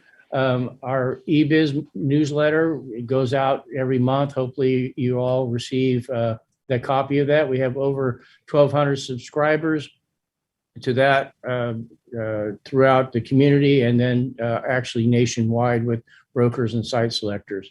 We also produce a real estate update that also goes out nationwide to brokers and site selectors, as well as other community members and stakeholders. Our annual report was just issued for our 2021 year. It's available online. It also was put out through e-blast, and hard copies were mailed. Hopefully all of you received a hard copy. I know all of the city council members were on the hard copy mailing list. Trade shows coming back a little bit in person. Just recently, the most recent one was Las Vegas. The ICSC show was in December, first part of December of 2021, and the Westpac trade show was in August of 2021. The Vegas show usually is in May. The Westpac show is usually in February, and because of COVID, both those were pushed back and were realigned. Site selectors and broker virtual meetings, we continue to reach out to do our marketing missions via Zoom, and we do these monthly, and we usually have 3 to 5 one-hour meetings each month via Zoom with site selection companies and national brokers. One of the advantages that we've had with Zoom is that many of the site selectors in particular are located in a lot of remote areas. So we've been able to focus on the site selection guild and touch a lot of their members, where normally if we're going in person, we would not be able to meet with these people because of the fact that they are in areas that we don't normally travel. Marketing, again, as I said, back to in person. It's people are trying to get back to having activities in person. Zoom was highly accepted at the beginning, and everybody raved about it because nobody had to leave their living room. But then after about 6 months, everybody was getting zoomed out, if you would. So we did participate in the Southern California marketing mission in the fall, and then followed up with an Orange County Inland Empire SOIR chapter meeting. SOIR stands for Society of Industrial and Office Realtors. Actually, what we did is we combined that Southern California marketing mission and that SOIR chapter event to make it just one trip. We also attended the Northern California SOIR chapter event in December, which is their annual holiday and awards luncheon. And then we just completed the Greater Bay Area marketing mission last week. Lead generation and tracking. We, on behalf of the city of Madera, we complete and return all requests for proposals that come in from a variety of different sources. This year, our number one source of lead generation was actually our own website. Traditionally, Central California EDC has always been our number one lead generator, but our own website generated more leads this year, but Central California EDC was closely behind them. GoBiz was in third place. Broker requests and site selection companies followed up with that. And as I said, as we get those, we review those. Many of them are very complex documents and requests for proposals that take actually days to complete. And we do that on behalf of the city of Madera, as well as the county and the city of Chochoa. Some of the projects that have come online this year: Wholesale Partners broke ground on November 30th. I know a lot of our council members were able to attend. Thank you for doing that. That means a lot to these projects that they have good representation and support from the city council. Marlin Recreational Products is now open for business and is hiring new people. Miles Chemical is going through the planning process. Their initial study has been complete. We're working with the planning department on getting them moved on to the planning commission. ZNDUS was formerly known as Project Ballast. That was a project through the state of California. And actually, we were prevailed in landing them here in the city of Madera. The Avenue 17 corridor, the casino, I meet with them now almost on a weekly basis. We've been working with them, helping them purchase an additional very small parcel of property that they were interested in. And I was able to help broker that transaction for them. When I say broker, I don't receive any commission. I just put the parties together and help negotiate it. Zellman property, which is the 100 acres across the street from Love's, had been on the market for about 2 years and has been recently purchased by Span Construction Engineering. And the east half of the Guzman property, which is the just immediately east of Love's, is now in escrow and should be closing very soon. And I know we've been working with the city, and I know, thank you, Keith, for being very patient with the broker on that as they work through several questions. The retail market has also been active.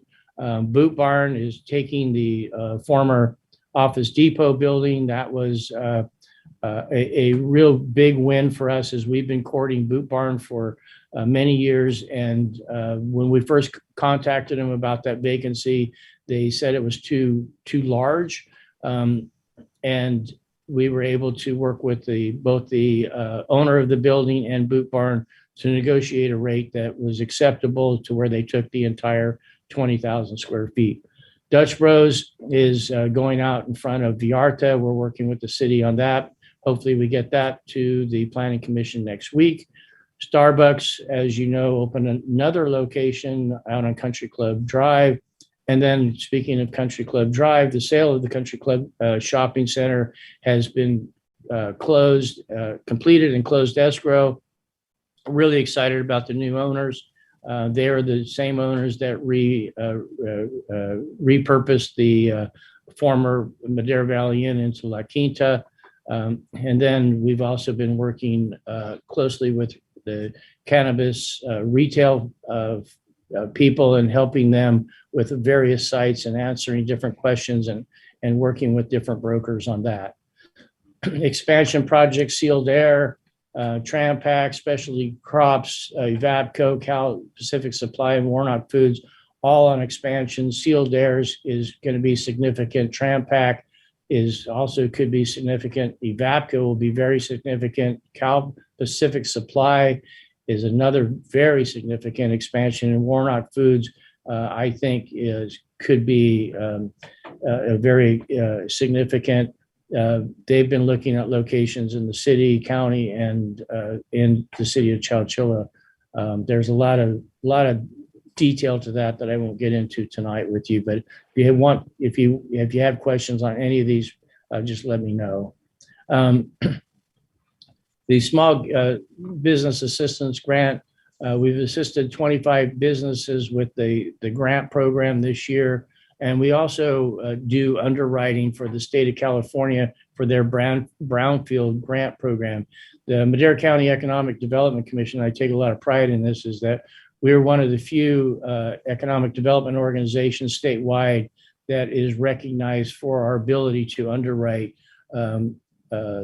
loans. And so they contract with us to underwrite loans for them. And we've done one, and we're working on a second one now. Just some of the organizations, again, I don't need to go through these. I'll let you just read through them. Just briefly, our relationship with Channel 30 has been great. I just had a phone call for them today, looking for stories in Madera. So they're always reaching out to us, and we have a great relationship with them.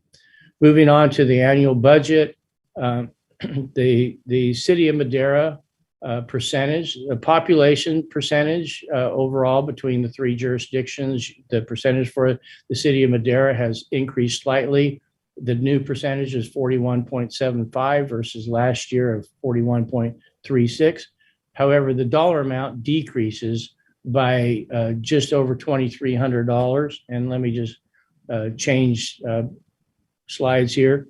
As you can see, the comparison between the year-to-year comparisons. And the reason that we had a decrease is mostly due to salary and insurance costs. And usually I tell you every year that the reason for our increases is because of salary and insurance. But with not that it's a good thing that Julie left, but Julie had been with us for 15 years. So she was at the top of our salary schedule. And then she also had her entire family on our insurance plan.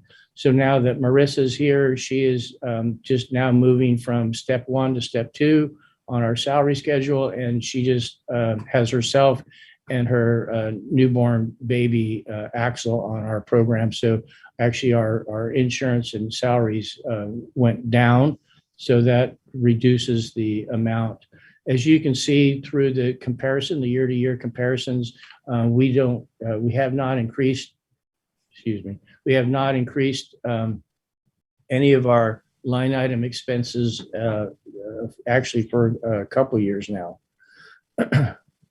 This is the fiscal year, again, that we're looking for. We're asking the council to approve $179,428.99. And I appreciate your time and am happy to answer any questions. Alicia, do we have any members of the public wishing to speak on this item?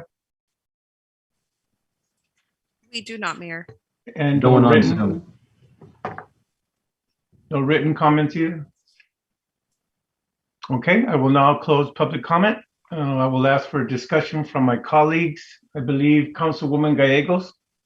Yes, thank you, Mayor Garcia. Okay, I'm a little confused, Bobby, because the financial report we got in our packet for fiscal year 21-22 is totally different than the one you just revised.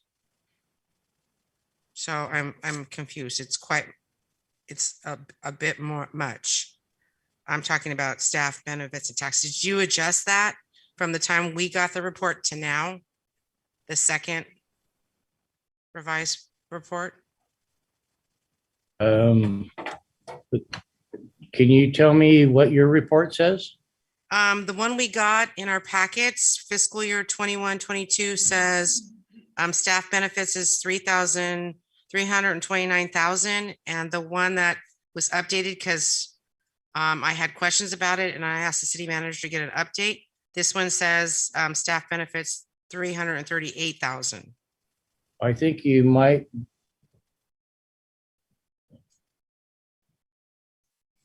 It was labeled wrong. Yeah, are you looking at 21-22? Yes. Or are you looking at? That was the one in our packets that we got. 21-22 is last year's. The city manager asked us to send him our last year's budget today, but the 2022, the 329,620 figure is the correct. Because of the Zoom, I can't see on my screen the. That says 22-23 on it. Okay, 2022-2023 should show. This is the budget that we got in our packets that says 21-22. That's last year's. But on your chart right here, it says 22-23. Okay, 22-23. Can you see what I have on my screen? Yes. Okay. 2022-23 is on the left-hand side. Yes. Okay, that's 329,620.63. Correct. The one on the right side is 2021-2022, and I apologize because of the way my computer. Let me see. I don't know if I can minimize this. Yes, there we go. I'm just a clarification to my fellow colleagues that the packet that we got. Right. The budget must be wrong. The year. Okay, the 338. 340.01 is 2021, 2022. But this fiscal year, oh, I see what you're saying. I apologize. It's labeled wrong. It should be, that should be 2020, 2021. And yeah, I see where you're coming from now. Lois has it labeled wrong. I apologize. Okay, because I was trying to follow, but I yeah, I apologize. You're absolutely correct, council member. Another question, Bobby. When I first got on council, I was getting warrant lists kind of like this with a lot of just vague information here. And so our city manager with our finance director kind of went down and gave it to detail where as council members, it all lays out for us. If it says auto expenses, we see how much is for travel, how much is for gas, how much is for the car insurance.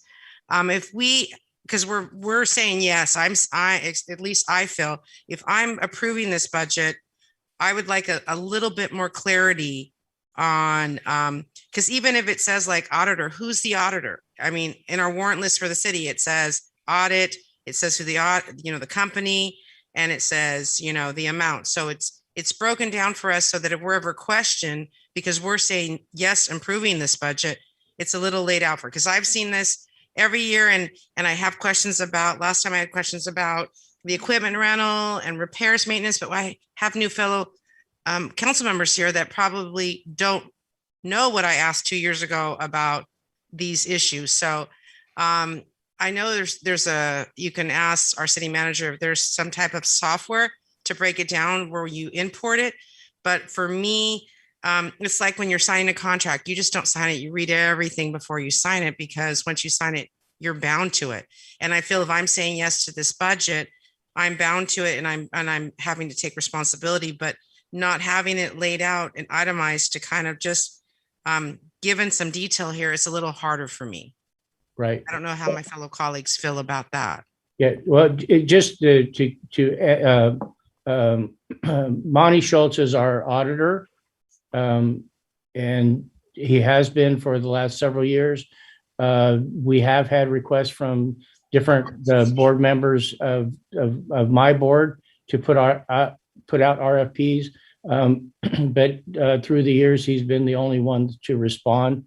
He's always been very cooperative, very reasonable, and does a lot actually above and beyond the audit responsibilities. We had an audit finding many years ago that showed that we had, that Lois was doing the checks. She was opening the mail and balancing the checkbook at the same time. And so in order to break that chain, he actually has somebody come in and balance our accounts at no charge. Auto expense for us is just strictly a mileage reimbursement. There is no fuel or anything other than there's nothing else into that except the miles that I'm reimbursed for travel. And then if Lois or Marissa travel, they're reimbursed at the federal rate. Right, but that would be something we would see. It'd say like, even like when we go to conferences, it says Councilwoman Gallegos, for hotel room, or it says, we have officers that take training. This officer, his name, we know that those taxpayer dollars are going for his training for this issue that we're having in the city, that he needs to get knowledge like fentanyl, and it's this amount. It's just more knowledge for us that when people are questioning, like I had somebody ask me, oh, EDC, you guys are part of it? Yes, we are. And, oh, well, how much are they running the building? And I said, well, I looked at the budget, it's $26,000. And I said, well, you can divide it by 12. But if I had those answers at the top of my head, I would be going, okay, 26 divided by 12 is how much they pay a month. I'm just saying, just for my knowledge, because I'm being responsible and held to be accountable for this amount, I'm just asking for it to be a little laid out, and not so generally saying, commission expenses 200. What are the expenses? What were they used for? Who used them? Was it Lois, Marissa, or you? Just more of a layout for us to just be accountable for it. Right. Commission expenses are usually expenses for our commissioners, not the staff. Okay. But that would be nice to know which commissioner, what did he use it for? Oh, he went to the trade show. Oh my gosh, great. A commissioner. I wouldn't even have to ask you. I just know from this list that we'd send board commissioners to certain events. Right. That's something I would like to see. Yeah. And we don't serve for $200 a year. We're not sending anybody anywhere. Oh, I'm not saying that, Bobby. I'm just saying, yeah, I would like information saying what it's used for, not just a blank statement of, that's easy. I could take 10 minutes and just roughly just put, audit 4,000, audit expenses 3,000. Just accountability for these taxpayer dollars monies. That's all I'm asking for. Yeah, I understand. Thank you. Councilmember Rodriguez. Yes, thank you, Mayor. Bobby, first of all, I want to say thank you for the presentation. I know over the past years since we've requested these reports more in detailed, I can say that big improvement. I thank you. I think this is what our council had requested back then. And I think it serves two purposes. One, to let our council know what exactly, or how do we justify the money out? And at the same time gives our constituency an opportunity to see how indirectly this money is converting into hundreds and thousands of dollars with businesses coming in. I didn't get an opportunity to recognize you at the time of the warehouse partners, but thank you again for making that happen. Tom and Aaron, great partners to have, and especially the opportunity that it presents for a lot of these businesses that'll be looking for a place to call home when it comes to business. So thank you for that. Again, I am somewhat impressed. Thank you so much for everything, the continued effort that you guys do with your department.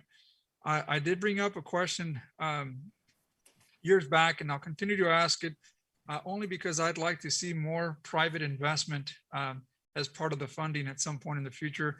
Not sure how this joint powers or how this thing works, but I'm sure that I've made my my request not only to our representative here, which is our mayor, and I think that was also relayed to you at some point. Hopefully in the future we get to see more of this private investment in the EDC, and I think that already happens in some capacity. Certainly would help with other components to funding, but at this time I just want to say thank you, Bobby.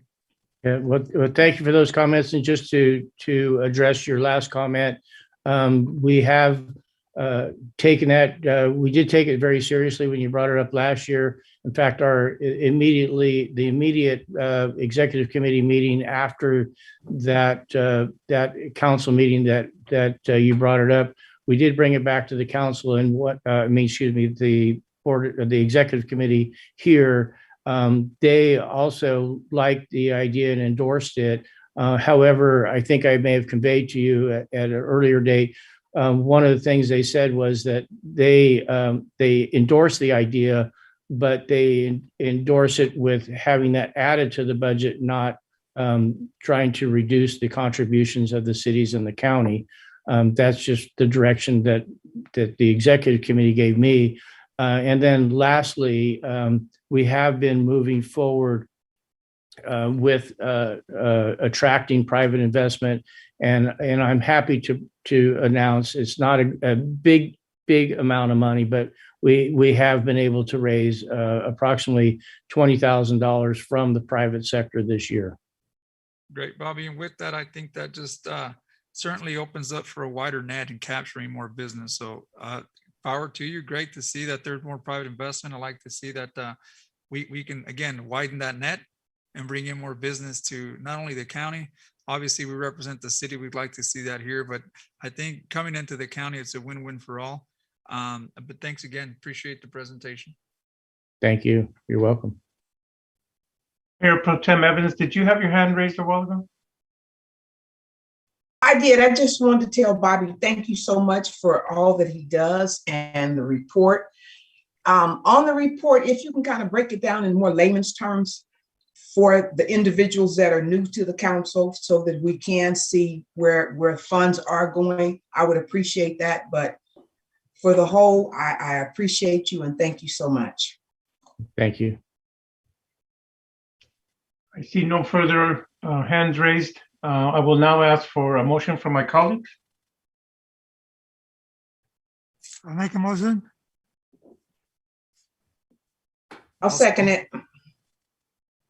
Motion to approve the budget under item E1 by Council Member Villegas, second by Councilwoman Evans. Alicia, would you call the roll? Councilmember Gallegos? Yes. Councilmember Rodriguez? Yes. Councilmember Montes? Yes. Mayor Pro Tem Evans? Yes. Councilmember Mejia? Yes. Councilmember Villegas? Yes. And Mayor Garcia? Yes. Motion passes unanimously. Thank you very much. We will now move on to item F, council member reports, announcements, future agenda items. This portion of the meeting is reserved for the mayor and council members to make brief reports on boards, committees, and other public agencies and public events, to request updates, to initiate future agenda items, and to take action on matters initiated under this section of the agenda. Under this section, the council may take action only on items specifically agendized and which meet other requirements for action. Councilwoman Mr. Villegas, do you have your hand raised? Yes. Did you want to speak on something other than the reports? Yeah, I just want to remind to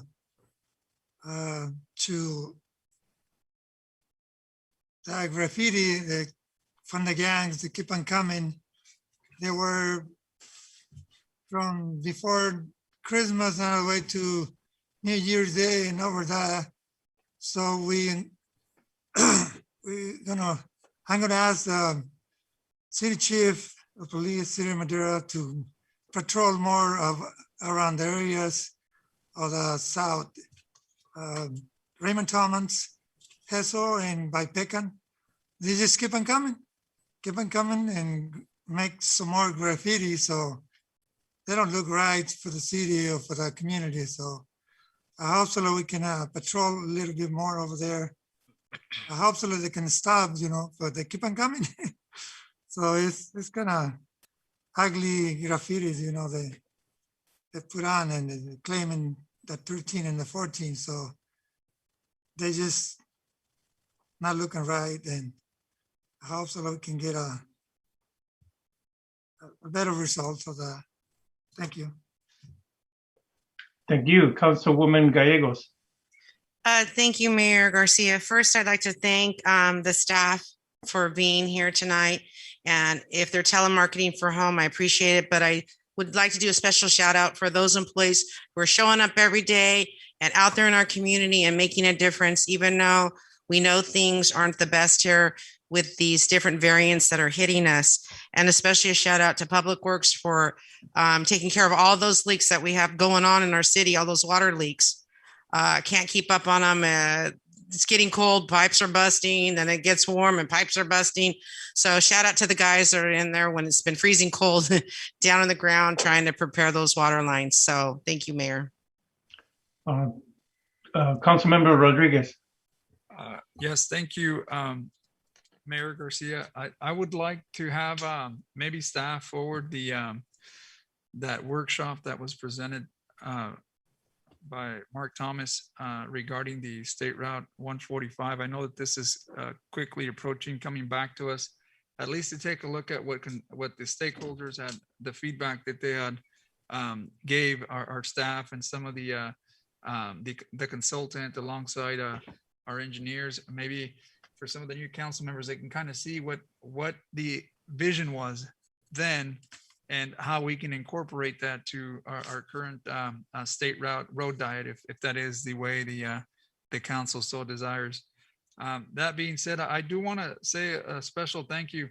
The gentleman back there, Chief Dino, I mean, I see this guy everywhere. I mean, everywhere. And I mean, I just want to shout out to you and your staff. I know you guys do a great job out there. So continue doing the great work that you do. Thank you so much. Shout out to Mr. Montes and his wife. Thank you. And again, the audience out here today, thank you for making it out. Stay safe. And those are my comments. That's Mr. Mejia right there. I'm sorry. Council Member Montes. Nothing to report, Mayor. All right.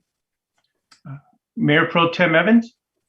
Yes, first and foremost, I want to say thank you. You guys all stay safe. God bless you. Stay healthy, because this variant that's going on, the Omicron and everything else that's out there, people are still dying. So for those that are not vaccinated, please go out and get your vaccinations. We've been tested twice. Praise God, we've come back negative both times, but continue with the vaccinations. Also, just a shout out to the city. Thank each and every one of you. To our Public Works, Dan Foss, thank you for getting that Carey Street taken care of and the leak that was over there. And also to the chief for sending someone out to take care of the alley behind D Street. Also, just a plug for this Sunday. It would be nice to see everyone come out and support the Black History Month celebration. And that's my report. And I say, God bless and good night. Councilmember Mejia, No, no reports. a report. Councilmember Villegas already had his report. I do not have anything else to add other than a quick thank you to everyone involved. I will now move on to our closed session. Hilda, would you please take us into closed session, please? I certainly will. Under G1, Public Employee Performance Evaluation, under Government Code Section 54957B1, Title City Manager. And Mayor and Council, if you have any questions, you may call my cell phone. I would also recommend, please make sure to make any announcements, if any, after you return to open session. Thank you very much, Hilda. Thank you very much to everyone who will be leaving us now. Have a good night. Good night. And we will take a 5-minute recess and begin our closed session in 5 minutes.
Arnoldo, I am trying to get back on the agenda.